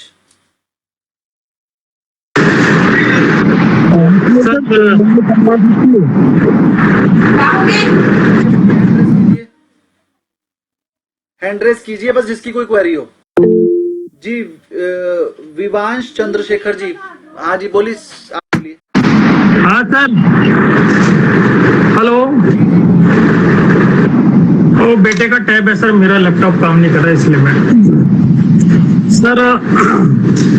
सर ये ब्लास्ट स्ट्रेटेजी तो अच्छा, मेरे को ना मतलब क्या हम आगे चल के ये कोर्स में कवर करने वाले हैं कि ये ब्लास्ट कब होने वाला है, क्योंकि अदरवाइज तो अगर हम ब्लास्ट स्ट्रेटेजी में बाय करके कर रहे हैं तो वो जो प्रीमियम है वो तो स्टेक में, अगर साइडवाइज मार्केट हो गया वो तो फंसा रहेगा सर, बाय में वो जीरो हो जाएगा। म्यूट कीजिए, कभी कब होगा यही तो एनालिसिस करना है आपने। जब उस कंपनी का रिजल्ट आने वाला हो तब ब्लास्ट होगा, या तो बेकार आएगा तो गिर जाएगा, अच्छा आएगा तो बढ़िया। जैसे IEX में ब्लास्ट हो गया, बड़ी न्यूज है, जब भी मार्केट कपलिंग की न्यूज आती है IEX गिरता है। मैं फंस गया हूँ, IEX मैंने खरीद रखा है, मेरा 2.5-3 लाख रुपए एक दिन में चला गया, तो मैंने एक ही लॉट लिया हुआ था और हर अकाउंट में लिया हुआ था, 3-3 लाख सब अकाउंट में चले गए। लेकिन चलिए, तो सर ये जो है हमको मतलब ये स्ट्रेटेजी सिर्फ इंडेक्स के लिए नहीं है, we can use this strategy in stocks also ना सर। कीजिए, ये स्ट्रेटेजी हर उस चीज में लग सकती है जहां पर आपको ब्लास्ट होने का नजर आ रहा है कि ब्लास्ट होगा। लेकिन अगर आपने स्टॉक में लगाई तो स्टॉक में प्रीमियम होगा ज्यादा, क्योंकि वो 1 महीने बाद की एक्सपायरी का है, तो उसमें करंट का भी प्रीमियम 5-5 रुपए 10-10 रुपए होगा। इतना बड़ा ब्लास्ट मिलना बहुत मुश्किल है ना। तो ज्यादातर हम ब्लास्ट स्ट्रेटजी इंडेक्स में यूज करते हैं, क्योंकि इंडेक्स क्या होता है, वीकली एक्सपायरी होती है, उसमें छोटा छोटा सा प्रीमियम होता है 20-30-50 रुपए का, तो 10-15 हजार में बन जाती है। इंडेक्स में बनाओगे तो बनेगी 50 हजार की, फिर कहां से ब्लास्ट होगा, 50 हजार घुस जाएंगे, खत्म हो जाएंगे सारे पैसे। तो इसलिए ब्लास्ट स्ट्रेटेजी लगा तो हम किसी में भी सकते हैं, लेकिन इंडेक्स में ज्यादातर हम यूज करते हैं, या फिर जब स्टॉक की एक्सपायरी पास हो, 1-2 दिन बाद ही हो, और फिर कोई ऐसी न्यूज आने वाली हो, जैसे मान लो TCS के रिजल्ट हैं और बिल्कुल एक्सपायरी वाले दिन ही आ रहे हैं, तो उस दिन तो TCS का प्रीमियम भी कम होगा, तो फिर एक्सपायरी अगर आसपास है 1-2 दिन बाद, 3-4 दिन बाद, तो फिर तो इंडेक्स की तरह स्टॉक में भी लगा सकते हैं ये वाली स्ट्रेटेजी, वरना फिर और स्ट्रेटेजी बताएंगे वो यूज होंगी। अगला क्वेश्चन बताइए सूर्यवंशी जी, आपकी बात बोलिए। सर भूल गया क्या पूछ रहा था। कोई नहीं, जब याद आएगा तो हैंड रेस कर दीजिएगा। चलिए, अब मैंने आपको ब्लास्ट स्ट्रेटेजी आज 3 तरीके से समझा दी, in the money, at the money, out of the money. In the money तो करनी ही नहीं है, एट द मनी करनी है या आउट ऑफ द मनी करनी है। आउट ऑफ द मनी करोगे तो जीरो होने के चांसेस भी ज्यादा है, लेकिन मल्टीप्लाई होने के चांसेस भी ज्यादा है। आप समझो आपके लगे सिर्फ 50 थे, हो गए थे 500, 10 गुने हो गए। इन द मनी में ऐसा नहीं होगा, इन द मनी में लगेंगे 300, होंगे 600, यानी इन द मनी में सिर्फ डबल होगा। लेकिन आउट ऑफ द मनी में लगेंगे 50, हो जाएंगे 500, लेकिन 500 होने के चांसेस 10 से 20%। एट द मनी में लगेंगे 300, हो जाएंगे 600, चांसेस 50% है। इन द मनी में तो कभी प्रॉफिट होगा ही नहीं। इन द मनी में प्रॉफिट होने के चांसेस 20% और होगा भी थोड़ा सा ही। लगेंगे 1000, होंगे 1200-1300 बस। तो इन द मनी में तो करना बेवकूफी है। एट द मनी में करिए या फिर आउट ऑफ द मनी में करिए। एट द मनी में करेंगे तो चांसेस 50-50 है, प्रॉफिट के भी, प्रॉफिट डबल हो जाएगा या तो मतलब, या फिर कॉस्टिंग खत्म हो जाएगी, 50% चांस है। आउट ऑफ द मनी में 10% चांस है प्रॉफिट होने के, 90% चांस है लॉस होने के। लेकिन अगर प्रॉफिट हुआ तो 50 के 500 भी हो सकते हैं, तो उसमें रिस्क भी ज्यादा है तो रिटर्न भी ज्यादा है। इन्वेस्टमेंट के हिसाब से देखा जाए 10 गुने की रिटर्न है। एट द मनी में रिस्क थोड़ा कम है तो, लेकिन रिटर्न भी फिर कम है। जितनी इन्वेस्टमेंट लगी वो डबल ही होगी। लेकिन मैं रिटर्न भले ही कम आ जाए, लॉस नहीं होना चाहिए, उस वाले पैटर्न पे चलता हूं। इसलिए मैं हमेशा blast strategy eight the money में बनाता हूं। बाकी मैंने आपको तीनों समझा दिया, आपको जो सा बढ़िया लगे वो लगाइएगा। तो मैंने आज आपको क्या सिखाया, ब्लास्ट स्ट्रेटजी नहीं है इसका नाम, क्या है?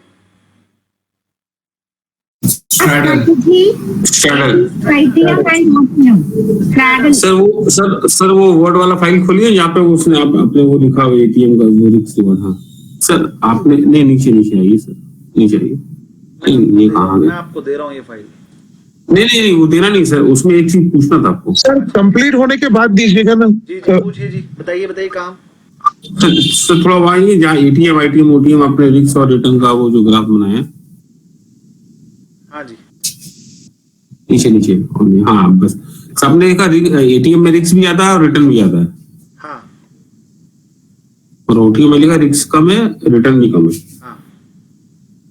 तो अभी आपने बोला ओटीएम में रिस्क ज्यादा है, परसेंटेज वाइज रिटर्न ज्यादा। यहाँ पर रिस्क था 300 पॉइंट का, प्रॉफिट भी 300। यहाँ पर रिस्क था 50 पॉइंट का, प्रॉफिट 500 तक जा सकता है, लेकिन इसके चांसेस 10% है सिर्फ होने के। तो इसलिए रिटर्न कम बोल रहा हूं, क्योंकि 90% तो लॉस ही होगा। अपने हिसाब से समझिए इसे। ओवरऑल मैं जो कहना चाहता हूं वो ये है, एट द मनी में आपने 300 पॉइंट दिए, उसके बदले जो प्रॉफिट होगा वो 300 पॉइंट और होने के चांसेस है 50% प्रॉफिट होने के। आउट ऑफ द मनी में आपने 50 रुपए दिए, वो 500 भी हो सकते हैं, लेकिन उसके होने के चांसेस सिर्फ 10% है। 90% तो 50 जीरो हो जाएंगे। तो जो अगर मैं परसेंटेज के हिसाब से प्रोबेबिलिटी कैलकुलेट करूं तो आउट ऑफ द मनी ज्यादातर लॉस ही करेगी। सबसे अच्छा है एट द मनी में बनाना। सर अगर ये एक्सपायरी के दिन सुबह ले लिया जाए तो प्रीमियम भी कम लगेगा, और अगर मार्केट एक तरफ भागा तो उसमें प्रॉफिट भी हो सकता है। हो सकता है सर, 50% चांसेस है प्रॉफिट के और 50% चांसेस है मार्केट साइडवेज रहेगी ना, अगर दोनों तरफ के जीरो हो जाएंगे। मैं ऐसे बंदों को जानता हूं, बहुत सारे बंदे, उनकी कैपिटल बहुत कम है, और जब वीकली एक्सपायरी डेली हुआ करती थी तब करते थे वो ये काम। वो क्या करते थे, डेली 4000 रुपए का खर्च करते थे। डेली वो क्या करते थे, 4000 रुपए खर्च करते थे बिल्कुल 2 बजे। मतलब आज एक्सपायरी है तो सुबह से नहीं करा। वो कहते थे मूव हमेशा रात शाम को आता है। उनका मानना ये था मूव तो शाम को ही आता है, 2 से 3.5 के बीच में। तो 1.5 घंटा पहले जब प्रीमियम बिल्कुल 2-2, 4-4, 5-5 रुपए के रह जाते थे, तो वो क्या करते थे, दोनों तरफ का प्रीमियम जब भी 10 रुपए आता था, उनका रूल था कि हम 10 रुपए वाला ऑप्शन ही खरीदेंगे। तो 10 रुपए वाला ऑप्शन वो एट द मनी का ही आ जाता था, मतलब 100 पॉइंट ऊपर नीचे, 50 पॉइंट ऊपर नीचे पे आ जाता था। तो 10 पॉइंट वाला कॉल और 10 पॉइंट वाला पुट खरीद लेते थे। तो कितने 1500 रुपए लगे, और 3 लॉट खरीदते थे तो उनके लगते थे 4000 रुपए के लगभग। उनका रूल था कि 3 ही लॉट खरीदने हैं और 10 रुपए पे ही खरीदने हैं, 4000 ही लगाने हैं। और उनका कहना यह था कि हम अपने 4000 के 12000 कर लेते हैं 30 में से 15 दिन। मतलब हर 10 दिन में से 5 दिन उन्हें लॉस हो जाता है, 5 दिन प्रॉफिट। लेकिन जब 5 दिन लॉस होता है तो 4000 का होता है, लेकिन जब 5 दिन प्रॉफिट होता है तो 8000 का होता है। तो अल्टीमेटली वो प्रॉफिट में थे और कोई दिमाग नहीं लगाते थे वो। उनका एक ही रूल था, एक्सपायरी के दिन 2 बजे हमने 10 रुपए वाला प्रीमियम दोनों तरफ का खरीद लेना है। या तो वो 0 हो जाएगा या वो 30 हो जाएगा। जैसे ही 10 वाला 30 हुआ, उन्होंने बिड लगाई होती थी पहले से, जैसे ही 30 रुपए वो निकल जाते थे। और वो उनका कहना यह था कि सर आधे टाइम हमारा 0 हो जाता है, आधे टाइम हमारा ट्रिपल हो जाता है। तो अल्टीमेटली महीने के एंड में हम प्रॉफिट में रहते हैं। और वो जहां काम करते थे वो पियोन थे वहां पे, और उनकी सैलरी थी 15,000 रुपए, और वो ट्रेडिंग से कमा रहे थे 40,000 रुपए। बहुत ही बढ़िया एकदम। ठीक है सर ये स्ट्रेटजी तो सबसे बढ़िया लगी आपकी। नहीं, मेरी नहीं है, दिल्ली में एक टेक्निकल इंस्टीट्यूट है, वहां पर पीएन है वो, उसकी है। हाँ, तो ये पियोन की स्ट्रेटेजी तो अच्छी लगी सर। मैंने नहीं कभी करी, लेकिन ये किस्मत है। उसने वो बताया, वो रोज करता है, तो उसने बताया कि देखो जी हम तो ऐसे करते हैं। बहुत बड़ा स्टाफ है उनका, पूरा स्टाफ करता है और ये काम। कोई 4000 का रिस्क। सर वो हीरो निफ्टी में हीरो हाँ, निफ्टी में हीरो टू जीरो क्या बोलते हैं सर उसको? 0 यही होती है। वो क्या होता है? भाई या तो 0 हो जाएगी कॉल, या हीरो बन जाएगी, 3 गुना हो जाएगी। इसी को तो बोलते हैं हीरो 0।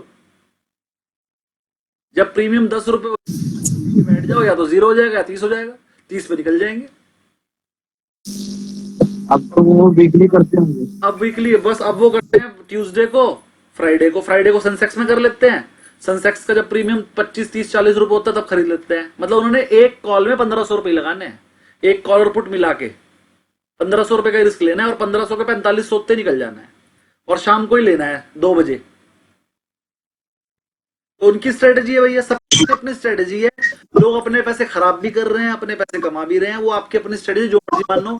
मैं कोई भी निकलना 3:20 में है सर। नहीं लगा लेते ही सार बिट डाल देनी है 30 रुपए की। जैसे ही आपका प्रीमियम, आपने दोनों तरफ का प्रीमियम मिला के कितना लिया, आपने मान लीजिए दोनों तरफ का प्रीमियम मिला के 20 रुपए लिया, तो आपने दोनों तरफ की 60 रुपए की बिट डाल दी। जैसे 3 गुना निकल जाओ, तो 60 रुपीज की बिट डाल दो। अगर आ गई तो आ गई, वरना 0 हो जाएगी।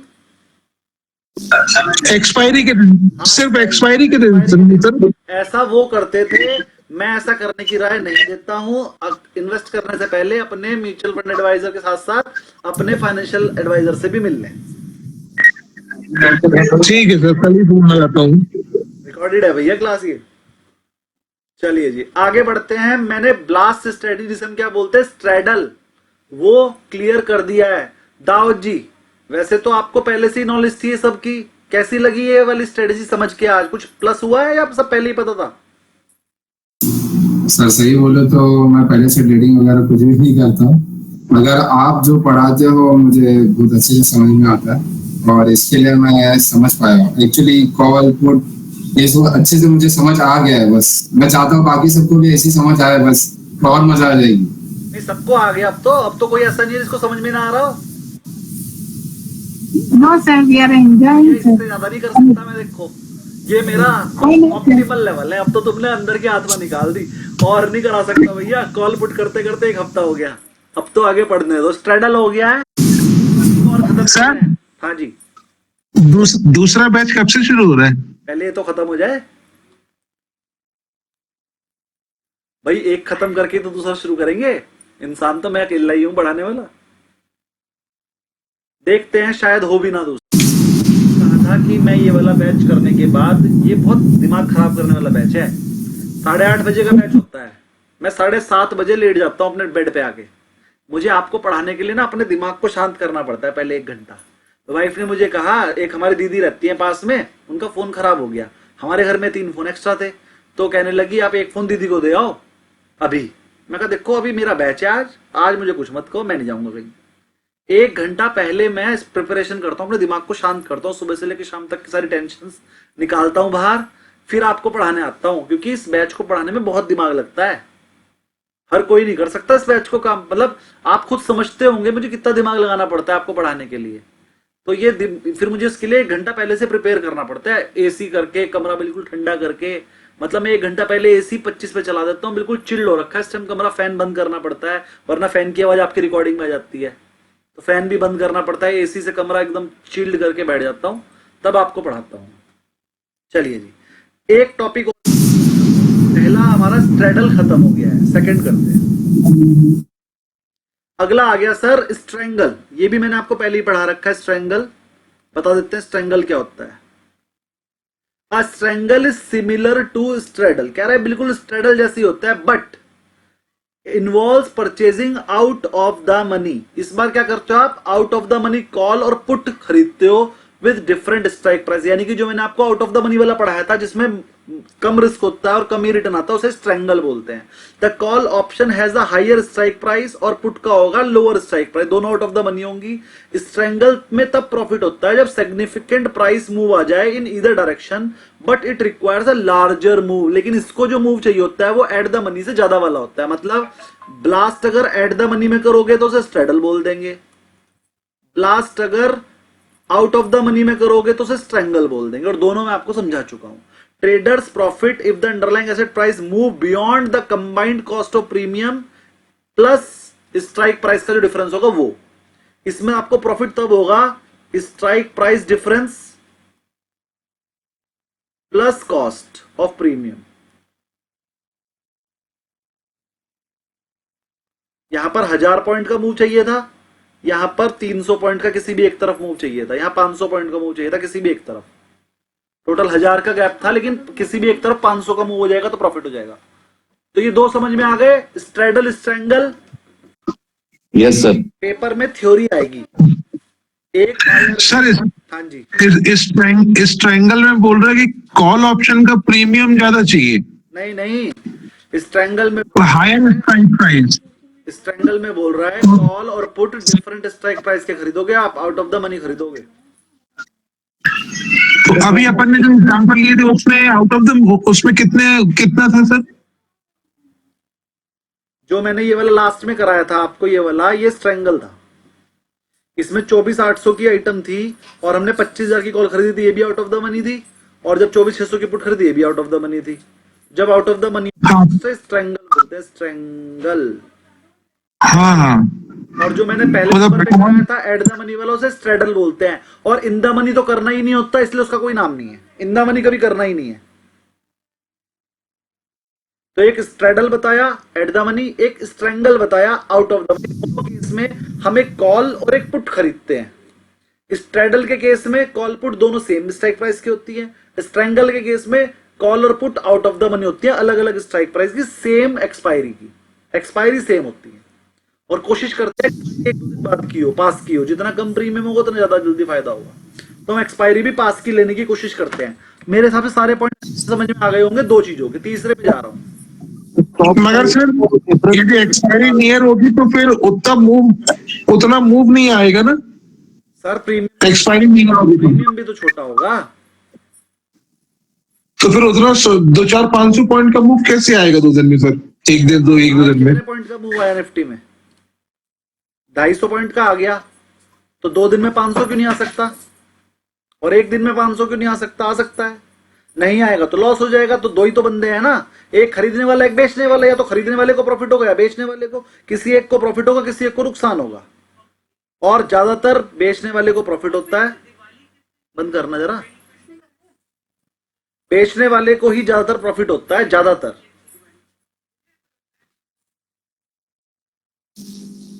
क्या था? स्टॉक प्राइस डिफरेंस का कॉस्ट ऑफ कर सकती है, प्रीमियम का कॉस्ट। क्या कह रहे हैं आप? स्ट्राइक प्राइस डिफरेंस का कॉस्ट ऑफ लिखा ना आपने, वो मैंने लिखा है सब बुक दिखाइए, सब बुक से बुक दिखाइए, वो बोल। स्ट्रेडल में एट द मनी होते हैं, एट द मनी होते हैं मतलब दोनों सेम स्ट्राइक प्राइस के होते हैं, और स्ट्रेंगल में आउट ऑफ द मनी होते हैं। तो कॉल ऊपर की होती है, पुट नीचे की, दोनों की स्ट्राइक प्राइस अलग अलग होती है, ये लिखा है। और मैंने एग्जांपल में भी जब स्ट्रेडल सिखाया था तो 24,800 की दोनों बाई की थी, तो वो स्ट्रेडल था, और स्ट्रेंगल में हमने दोनों प्राइस अलग अलग थे, आउट ऑफ द मनी करने थे, क्योंकि इसलिए ये दो चीजें क्लियर हो गई ना। ये नीचे का लिखा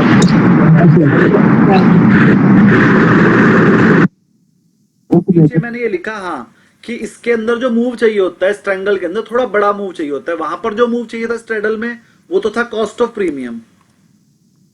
स्ट्रेडल में जो मूव था वो था कॉस्ट ऑफ प्रीमियम, तो 300 रुपए था, 150 रुपए। लेकिन यहां पर जो था स्ट्राइक प्राइस का difference plus cost of premium का डिफरेंस चाहिए होता है, मूव चाहिए होता है। स्ट्राइक प्राइस का डिफरेंस यहां पर 400 पॉइंट के आसपास है, और प्लस 50, तो 450 का मूव चाहिए था हमें यहां पे।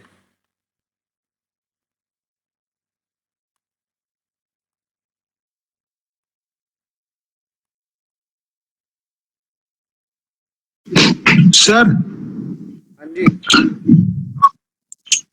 इस ट्रेडल को एक बार उससे समझाइए ना, वो आई वाले वो चार्ट से, कि मान लीजिए 28 तारीख को अपन बनाना चाहे, एक एग्जांपल के लिए। यार फिर तीसरी चीज तो- नहीं आएगी। अच्छा ठीक है। अच्छा वो वाली सॉफ्टवेयर का नाम बताओ जहां पर चार्ट अपने आप बन के आ जाता है। ऑप्स्ट्रा।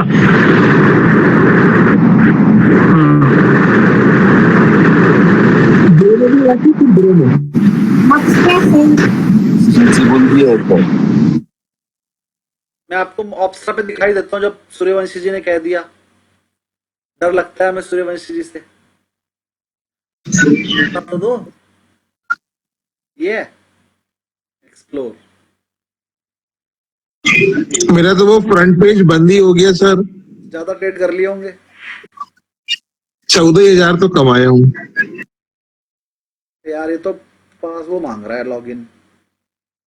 Yes, sir. After 5 days or 7 days, it will give free, sir.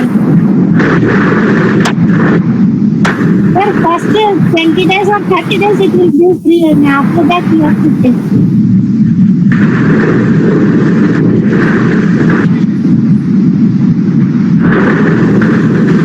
फिर उसके बाद you have to pay. Sachin ji, हाँ जी बोलिए, अब आप बोलिए। सर वो आपका तो फ्री है सर, थोड़ी दिन के लिए, आई थिंक 15 days. ओके तो मेरे After that, you ask for premium. Low sensible भी है मेरे पास, मैं सेंसिबल से करता हूँ। सेंसिबल ना एंजल का जिसके पास अकाउंट है उसके लिए फ्री है हमेशा के लिए। सेंसिबल करता हूँ इसलिए मैं। अब ये मेरी ओपन पोजीशन ही बता देगा पहले, पर टाइम लग जाता है, वरना करा तो कुछ। इंद्र का नहीं, किसी और का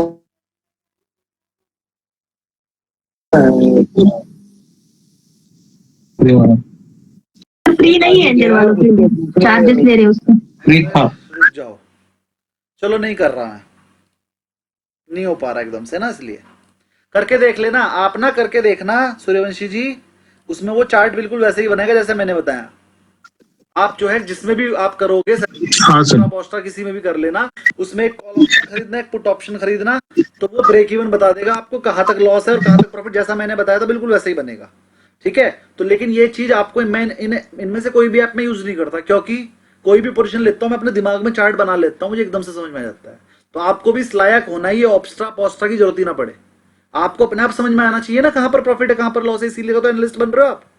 अगर इतना सब कुछ पढ़ने के बाद भी आप ये चार्ट पार्ट देख रहे हो, ऑप्स्ट्रा पोस्ट्रा देख रहे हो, तो फिर तो मेरी बेइज्जती है। तो गुप्ता जी ने बढ़िया नहीं पढ़ाया, जो बच्चों को अभी भी जो है सॉफ्टवेयर देखने पड़ रहे हैं। ठीक है ना, सॉफ्टवेयर देखने की जरूरत नहीं पड़नी चाहिए इतना पढ़ाने के बाद मेरे हिसाब से। बाकी पढ़ेगी तो फिर भैया देख लेना, सॉफ्टवेयर तो फ्री है। चलिए तीसरी चीज पढ़ा रहा हूं, बहुत इंपॉर्टेंट है। अच्छे बताओ क्लास में कौन कौन बोर हो रहा है, अगर बोर हो रहे हो तो फिर कल पढ़ा देंगे तीसरी चीज। नो सर, आप वेरी सर सर बोर नहीं हो सर, बाउंस हो जाएगा सर एक दिन में सारा।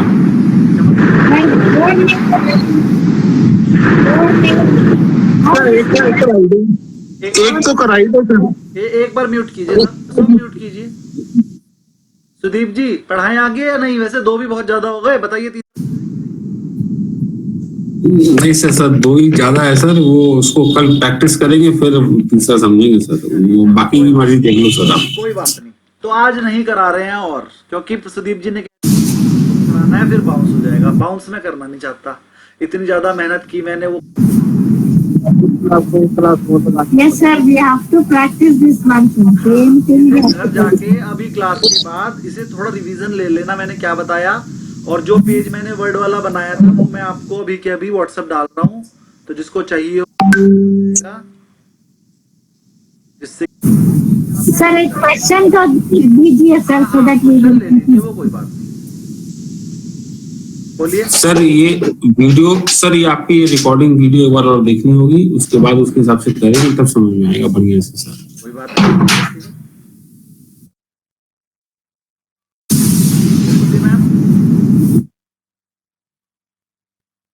मैं क्या बोल रही हूँ, आप ही हमको एक क्वेश्चन दीजिए, so that we will work on the same line.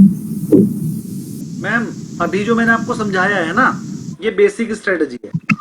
अभी Yes, sir. किसी की मम्मी आएगी कल को, फिर पापा आएंगे, फिर दादी दादा, तो ये सब रिवीजन होना है दोबारा दोबारा। अभी तो इसी के और पैर बनने हैं, तो अब आप कुछ नहीं भूलेंगे, क्योंकि जो मैं कल स्ट्रेटजी समझाने वाला हूँ उसमें इसका रिवीजन हो जाएगा अपने आप। फिर जो मैं परसों समझाने वाला हूँ उसमें दोनों का हो जाएगा, फिर उसके अगले दिन उसमें तीनों का हो जाएगा। सारी स्ट्रेटेजी एक दूसरे से इंटरलिंक्ड है, अब आप कुछ नहीं भूलोगे। लेकिन अगर आप घर जाके रिवीजन करके नहीं आए तो अगली वाली समझ में ही नहीं आएगी। सर अपन जितने भी स्ट्रेटजी पढ़ेंगे ये सारे लोगों को मालूम है ना? हाँ, ये तो सबको पता है जो पढ़े लिखे लोग हैं, मतलब बुक्स में लिखी हुई है ये सब। हाँ, तो ऐसी कितनी स्ट्रेटजी अपन वो पढ़ेंगे सर जो किसी को नहीं मालूम, सिर्फ हम लोग को मालूम रहेगी। देखो, लास्ट स्ट्रेटजी होती है, स्ट्रैडल होता है, स्ट्रैंगल होता है, सबको मालूम है। लेकिन ये किसी को नहीं मालूम कि आउट ऑफ द मनी बनाने के क्या फायदे लॉस है, एट द मनी बनाने के क्या फायदे नुकसान है, और इन द मनी तो बनाने ही चाहिए, किसी को पता ही नहीं है। मैं इतने बड़े बड़े सीएस,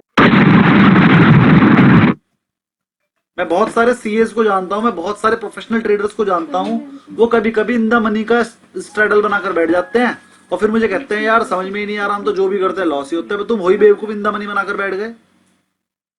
फिर उन्हें समझाना पड़ता है, ये वाली क्लास जो आपको आज पढ़ाई है नहीं भेजूंगा, फिर वो अगर ये वाली क्लास देख लेंगे तो फिर कभी भी इन द मनी का स्ट्रैडल नहीं बनाएंगे। और तो आपकी कुछ सीक्रेट स्ट्रेटजी भी हमको सिखाओगे ना सर? सर ये सीक्रेट ही तो है। अगर मैंने आपको एक लाइन बता दी आज कि इन द मनी कभी नहीं बनाना, ये सीक्रेट है, किसी को पता? हाँ सर, बता दिया। हाँ सर, मैं आपको लॉजिक, क्योंकि आपका जो एक्सपीरियंस है, अनुभव है, तो हम लोग को सीधे डायरेक्ट मिल रहा है बिना लॉस किए। हाँ तो वो तो दूंगा मैं, उसी के लिए आपसे। सर जब हम ऑप्शन सेल करते हैं तो कॉल भी चलती है और पुट भी सेल करते हैं, और उसमें मार्जिन बड़ा लग गया 2.5 लाख। हाँ, इतना लग जाता है। उसके बाद उसको अगर स्विंग करना हो, मार्जिन भी कम लगे और प्रॉफिट भी हो, तो ऐसे भी स्ट्रेटजी है, उसके साथ ही प्लस करेगा। वो मुझे सुदीप जी ने पढ़ाने को मना कर दी, वही स्ट्रेटजी पढ़ाने वाला था, अगली वही है बटरफ्लाई। सर से पढ़ा दे।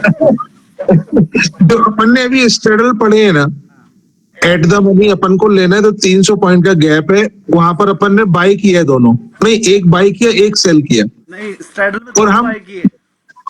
हाँ दोनों बाय करिए, और यदि हम दोनों सेल कर दें तो शॉर्ट स्ट्रेडल, अच्छा नाम है शॉर्ट स्ट्रेडल। 300 पॉइंट जो गैप था, जो आपके लिए प्रॉफिट था, वो आपको 300 पॉइंट के बीच में रहेगा, मतलब ब्लास्ट नहीं होगा तो आप प्रॉफिट में रहोगे, अगर ब्लास्ट हो गया तो आपको लॉस हो जाएगा, आप सेलर हो। अच्छा, तो वो जब मार्केट थोड़ा बहुत ऊपर नीचे हो रहा है तो वो वाली स्ट्रेटजी बना लो, तो उसमें प्रॉफिट होना ही है। फिर नहीं होना, वही तो बनाते हो आप रोजाना, जो कह रहे थे, जो बढ़िया लगी आपको, out of the money option तो एट द मनी ना बेच के उसमें आउट ऑफ द मनी बेचो, थोड़ी सेफ रहती है। 90% चांस है उसमें प्रॉफिट होने के, 10% चांस है बस लॉस होने के सेलर के लिए। तो इसमें सर वही बात है कि अपना ही माल हम बेच के बैठ गए और अपना ही माल हम खरीद के बैठ गए, वो लॉस तो कम ही होगा ना। अपना ही माल मतलब और भी सेल की, पुट भी सेल की, आउट ऑफ द मनी की है ना, तो उसमें डीके हो जाएगा, बस जीरो हो जाएगी। कितना डीके होगा वो जीरो होगा। अगर उन्हें बाय की है तो 3 डीके हो जाएगा, तो भी जीरो होगी, तो आपको नुकसान हो जाएगा। लेकिन अगर ब्लास्ट हो गया तो आपको हो सकता है। अगर सेल के साथ अगर उन्होंने बाय भी कर ली है उसे बटरफ्लाई बोलते हैं। सेल के साथ अगर आपने बाय भी कर ली, उसे बटरफ्लाई स्ट्रेटजी बोलते हैं। उसमें 4 लेग होती हैं, 2 आप सेल करते हो दोनों तरफ की, फिर 2 बाय भी कर लो, तो उसमें मार्जिन भी आधा लगता है और वो सेफ भी रहती है। लेकिन सुदीप जी के कारण हम वो नेक्स्ट क्लास में करेंगे। सुदीप जी बुरा मत सर मुझे बदनाम मत करो, आप सिखा दो, आज आप बोली दो आप। कर रहा हूँ भाई, कोई तो मुर्गा चाहिए फंसाने के लिए। तो सर ठीक है सर, मैं मुर्गा बना, नेक्स्ट डे मैं किसी को और को मुर्गा बना लूंगा, फिर सोच लेना। कोई बात नहीं। तो सूर्यवंशी जी ने कहा था एक दिन में खाना है, सूर्यवंशी जी इसे अगले दिन पढ़ेंगे। कल को आपको ही मुर्गा बना देंगे सुदीप सर, ध्यान रखिए। मैं यही सोच रहा था, इसलिए मैंने सूर्यवंशी जी को फंसाया। तो सूर्यवंशी जी की वजह से हम ये परसों को पढ़ेंगे। सही सर, सही है सर, 2 दिन पूरा रिविजन के लिए चाहिए सर।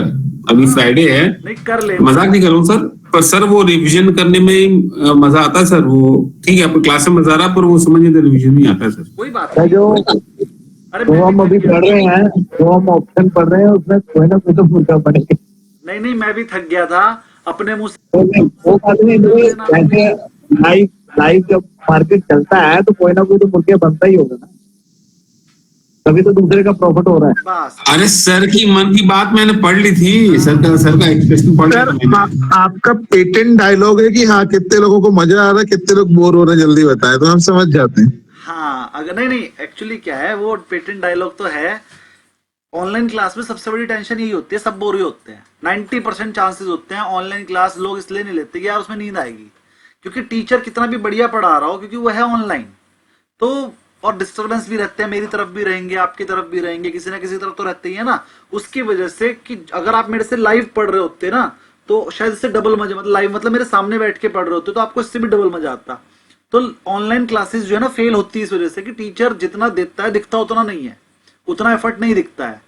तो मैं चेक करता रहता हूँ कि मेरा एफर्ट तो नहीं कम हो रहा है ना, आप बोर तो नहीं हो रहे हो। अगर आप बोर हो रहे होंगे तो फिर मैं स्टाइल बदलूंगा पढ़ाने का, लेकिन मेरी कोशिश ये रहती है मैं जितना बेस्ट हो सकता हूँ उतना अच्छे से ही पढ़ाता हूँ। स्टाइल बदल के भी मेरे पे कोई तरीका है नहीं, तो इसीलिए। लेकिन आज तक कभी आंसर कभी ऐसा आया नहीं कि सर हम बोर हो रहे हैं, तो इसलिए जिस दिन आने लगेगा उस दिन पढ़ाना छोड़ दूंगा। सर वो आप बताए थे कि आपकी वो वाइफ ने रिलायंस लिया है, तो फिर क्या हुआ उसका? जीरो होने वाली है, कॉल हो ही जाएगी। नहीं मतलब लॉस हो रहा है कि प्रॉफिट हो रहा है, क्या? अभी देख लो, ये रहा, दिखा देता हूँ। सर विप्रो का भी बताओ, विप्रो का भी बता रहे ना आपने। भी लॉस हो रहा है, IEX में हो। प्रॉफिट में था, कल तक तो प्रॉफिट में था। रिलायंस की कॉल 3 रुपए की रह गई, 19 की खरीदी थी।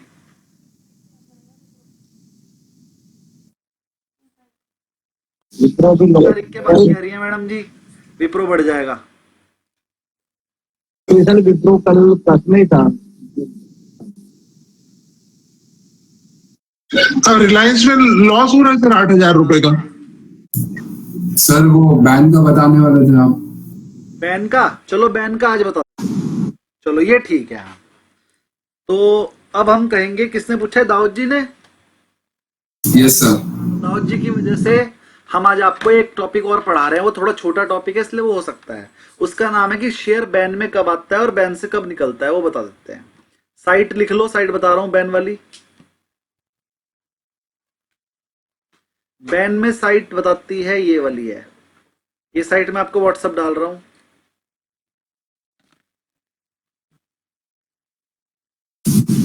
सर हाँ जी, सर यस्टरडे कोकोर्ड में लोअर सर्किट आया था सर, वो कैसा देखने का है सर? रिजल्ट दिखा रहे थे उसके, इसलिए लोअर सर्किट लग गया।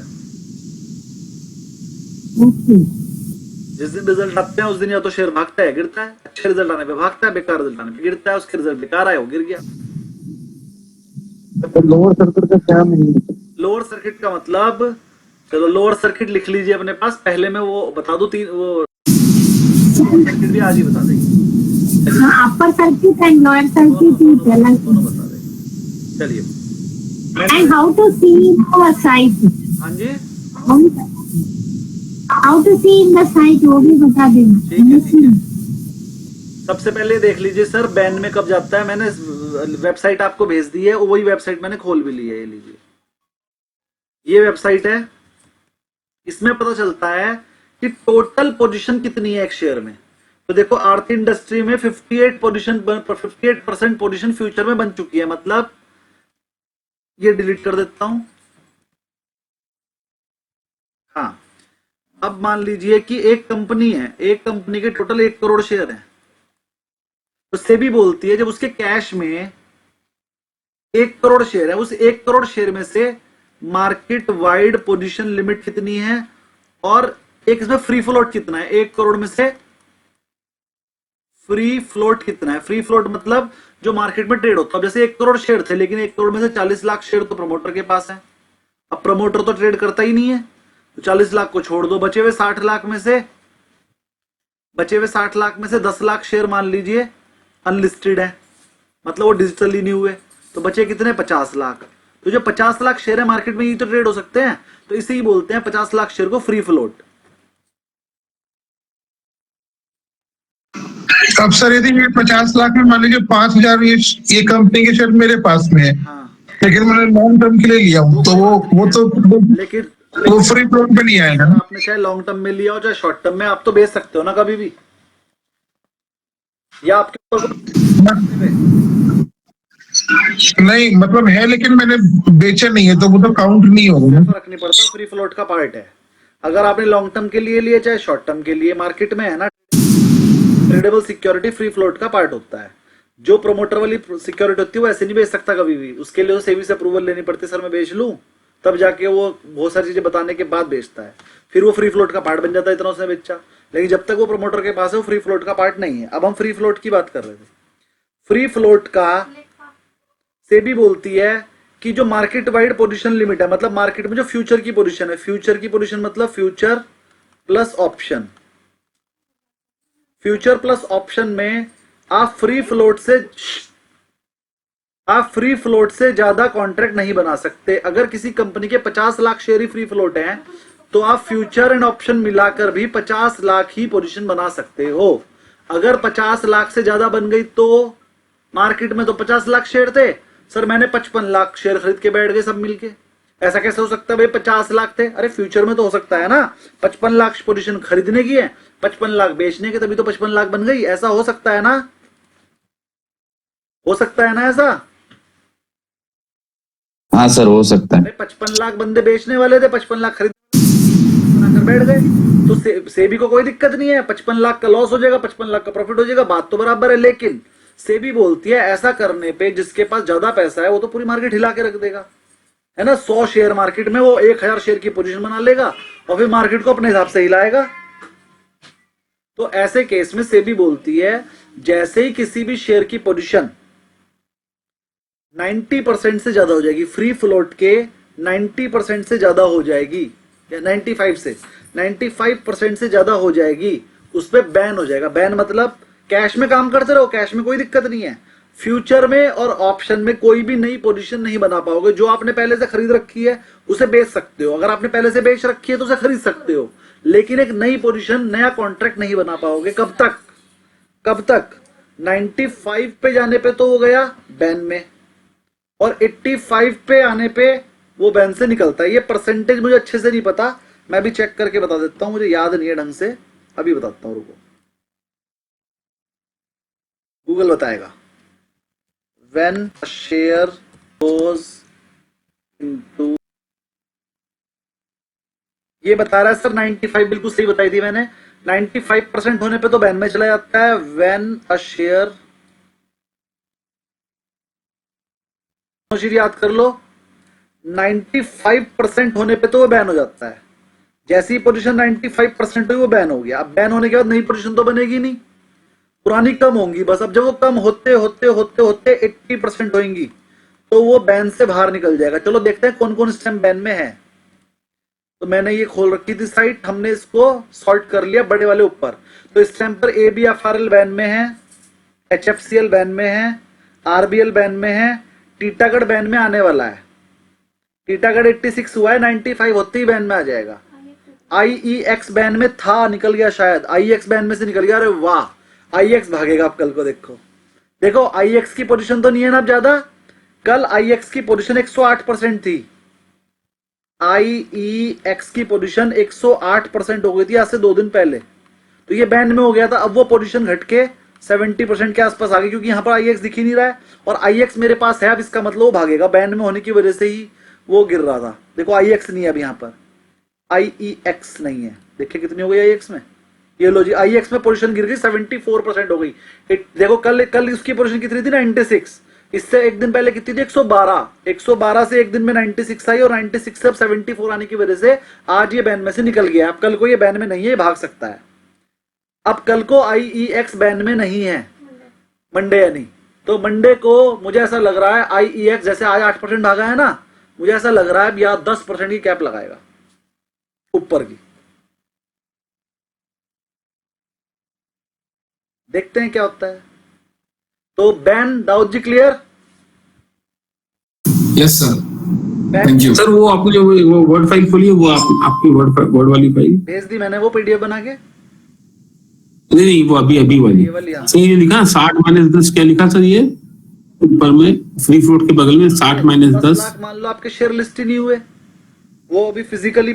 40 शेयर है क्या अरे फ्री फ्लोट मतलब होता 10 लाख 40 शेयर है फ्री फ्लोट का मतलब होता है ट्रेडेबल शेयर, बस इतना समझ लो। पेपर में थोड़ी आएगा ये, ना आपके किसी काम का है, ये साइट बताएगी सब काम करके आपको। यही साइट पे जाओ, वो अपने आप बता देगा भैया कितने % पोजीशन बनी हुई है। जब ये 95 से ज्यादा बने तो वो बैन में जाएगा, और 80 से कम होती है वो बैन में से निकलेगा। ज्यादातर ऐसा होता है जब कोई शेयर बैन में जाने लगे तो वो गिरना शुरू हो जाता है। तो जैसे ये पोजीशन 95 के आसपास होंगी तो अपने आप गिरना शुरू हो जाएगा वो सेम डे में। लेकिन आपको अगले दिन, आप इसे पूरे दिन कभी भी चेक कर सकते हो, 9 बजे, 10 बजे, 11 बजे, तो आपको पता लग जाए। अब जैसे ये मान लो पतंजलि की पोजीशन 78 इस टाइम ये बैन में नहीं है, लेकिन कल को मान लो ये पोजीशन बढ़ के 95 हो जाए दिन में ही 12 बजे, तो बस ये गिरना शुरू हो जाएगा पतंजलि दिन से ही। इस टाइम बैन में एक भी शेयर नहीं है, सारे के सारे बैन में से बाहर निकले हुए हैं। देखो 80% से ज्यादा है ही नहीं कोई, नहीं है। एक ABFRL बैन में है, और HFCL बैन में है, और RBL भी बैन में है। बस 3 शेयर बैन में है, बाकी सब नहीं है। ये 3 को छोड़ के और कौन कौन जाने वाला है बैन में? टीटागढ़ बैन में जाने वाला है, LTF बैन में जाने वाला है, 95 होती ही बैन में चले जाएंगे। LIC हाउसिंग फाइनेंस भी बैन में जा सकता है, 82 है, 95 होती ही बैन में चला जाएगा अगर हुई तो। सर बैन वाले हमेशा नीचे ही आते हैं क्या शेयर्स? बैन वाले शेयर में ट्रेडिंग बंद हो जाती है फ्यूचर में, तो अगर वो बढ़ रहे थे तो रुक जाते हैं, अगर वो गिर रहे थे तो रुक जाते हैं। अच्छा 10 लाख जो आपने बोला ज्यादा बैन में आने में नीचे आते हैं। तो इंट्राडे में सेल कर सकते हैं क्या सर उसको? हाँ, जैसे ही आपको पता चले बैन में घुस गया, फट से सेल मारो। मैं भी करता हूँ ये काम। हाँ हर चीज में बहुत बढ़िया। मेरी हर लाइन में एक स्ट्रेटजी निकल सकती है, जैसे आपने पकड़ ली। अरे अगर कोई शेयर की कंडीशन 95 जैसी हुई, 93 भी जैसी हुई ना, 93 होते ही सार आप 94, 95 हो जाती है। तो अगर किसी की 95 पूरी हो गई तो वो अपने आप गिरना शुरू हो जाएगा। बस आपको ध्यान रखना है। जैसे आप ये वाली कंपनी देख रहे थे, अब आप ये वाली देख रहे हो, मान लीजिए बैन में टीटागढ़ जैसे, तो बैन में जाने वाला है। अब जैसे ही टीटागढ़ की पोजीशन 92, 93 होए, 95 जैसे ही होए, फट से टीटागढ़ को शॉर्ट मार दो, गिरेगा। ठीक है, शॉर्ट किस में मारोगे? फ्यूचर में। फ्यूचर में कैसे मारोगे? कॉल बेच दो, पुट मत खरीद लेना, क्योंकि बैन वाले शेयर में ट्रेडिंग ही नहीं होती। अगले दिन खरीद के बेचना चाहोगे तो बिकेगा ही नहीं। तो हमेशा बैन वाले शेयर में एक तो हमेशा एट द मनी की ही मारनी है, और कॉल बेचनी है। कल को जीरो हो जाएगी, नहीं भी मिलेगा कोई तो जीरो हो जाएगी। सबसे बड़ी दिक्कत ये होती है कि अगर इंट्राडे में करोगे फिर कोई दिक्कत नहीं है, कैश में करोगे इंट्राडे में फिर कोई प्रॉब्लम नहीं है। भाई आपको 12 बजे 1 बजे पता चला है बैन में जा रहा है, 1 बजे शॉर्ट मार दे, 3 बजे कवर कर लिया, 2, 4, 5 रुपए जो मिल गए, ठीक है। तो कल से देखते हैं कौन कौन बैन का ध्यान रखेगा, और मुझे बताते रहना बैन में क्या क्या आ रहे हैं। कम से कम जिन शेयर में मैं कॉल देता हूँ, अगर वो बैन में आ जाए वो तो बता ही दिया करना। जैसे मैंने IEX लिया, अगले दिन ही बैन में आ गया, और फिर 30 पेन टूट गया, 2.5 लाख घुस गए एक ही दिन में। अनलिस्ट जो इसके शेयर है तो वो कहाँ पे डील होते हैं? सर कितने % आना चाहिए सर? 90% था, 92%. 95 So we have to take at 90% and 90 से अबव आए ना तो पता लग जाता है बैन में जाने वाला है। जैसे ही 95 हो जाए उसे भेज दो। ये वाली साइट मैंने आपको बताई दी है। Unlisted share sir directly sell होते हैं। जैसे आपका मन करा, मुझे फोन कर दिया, मैंने खरीद लिया, पैसे दे दिया आपको। ऐसे जैसे मैं आपसे कहता है NSE के शेयर लो, तो NSE लिस्ट ही हो गया। वो चार्ट बनने वाली कौन सी वेबसाइट बता रहे थे? चार्ट बनाने वाली सब डाल दिया है। डीमैट में आएंगे नहीं वो? डीमैट अगर आप करवाओगे तो फिर फिजिकल का रह जाएंगे। CDSL तो अच्छा है, IPO है सर। आप IPO खरीदते हैं सर? नहीं खरीदता, मैं कैश में काम नहीं करता। IPO में क्या होगा, 100 रुपए लगा के 5 या 10 रुपए बचेंगे। मैं फ्यूचर में काम 20 रुपए लगा ले लेता हूँ सीधा। तो वो फिर डब्बा ट्रेडिंग नहीं आएगी? कौन सी? भी है नहीं, डब्बा ट्रेडिंग अलग होती है। डब्बे ट्रेडिंग में क्या होता है कि आपसे ना कुछ खरीदा ना कुछ बेचा, बस बात कर ली और पैसे प्रॉफिट लॉस ले लिया। अनलिस्टेड शेयर में तो आप शेयर खरीद के पैसे दे रहे हो ना, वो तो एक्चुअल ट्रांजैक्शन है, वो लीगल है। वो मतलब वो शेयर हमारे डीमैट में आएंगे कि अनलिस्टेड से बाय? वो तो आएंगे। डीमैट में भी ले सकते हो, चाहो तो फिजिकली ट्रांसफर अपने नाम पे सर्टिफिकेट करा सकते हो। चलिए जी, एक क्वेश्चन और पूछा था, लोअर सर्किट क्या होता है और अपर सर्किट क्या होता है। हर एक जो छोटी कंपनियां है ना, सेबी कहती है देखो छोटी कंपनी में कोई बड़ा ऑपरेटर आके उन्हें ऑपरेट ना कर ले तो सेबी ने एक रूल बनाया है कि जो छोटी कंपनियां उनके मैं एक लिमिट बना दूंगा कि अगर उस लिमिट पे वो आ गए तो वहां पर आके रुक जाएंगे। जैसे देखो मैं आपको दिखाता हूँ लिमिट। अब आप जब गए यहाँ पर इसमें IEX में ही देख लो, ये मैंने लगाया IEX,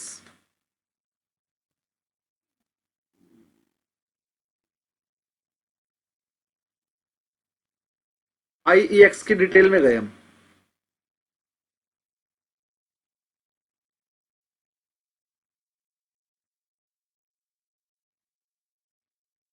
तो आपने देखा एक लोअर क्लास लिमिट लिखी हुई है 125, एक अपर क्लास लिमिट लिखी हुई है ये 152।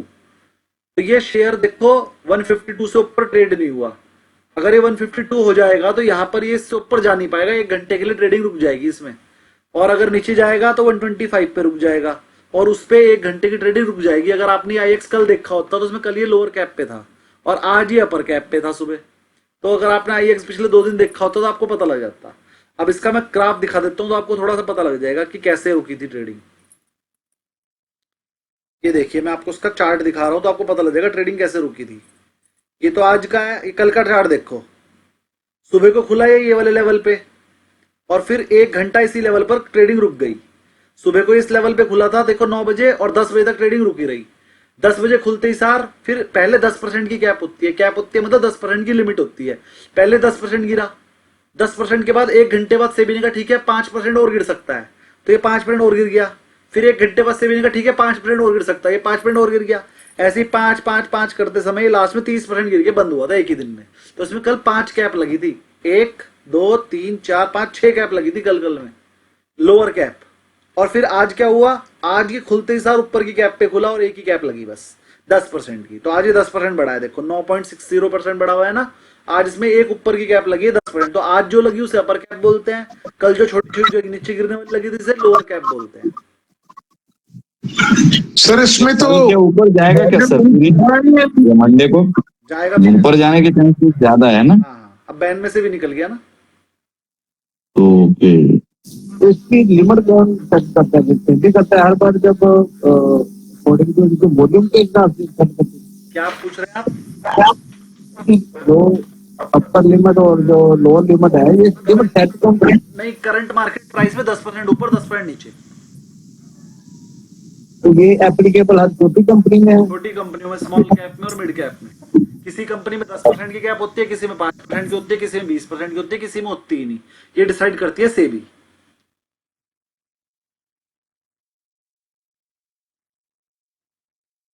और कोई क्वेरी?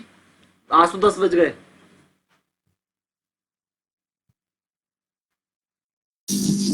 बोलते जाओ तो बैठे अच्छा लगता है, घंटे लग रहे। चलिए, और तो कोई क्वेरी नहीं है किसी की आज? स्ट्रैडल और स्ट्रेंगल बनाकर लाना है, सीख कर आना है। कल मैं बटरफ्लाई स्ट्रेटजी के साथ साथ 2 स्ट्रेटजी और सिखा दूंगा।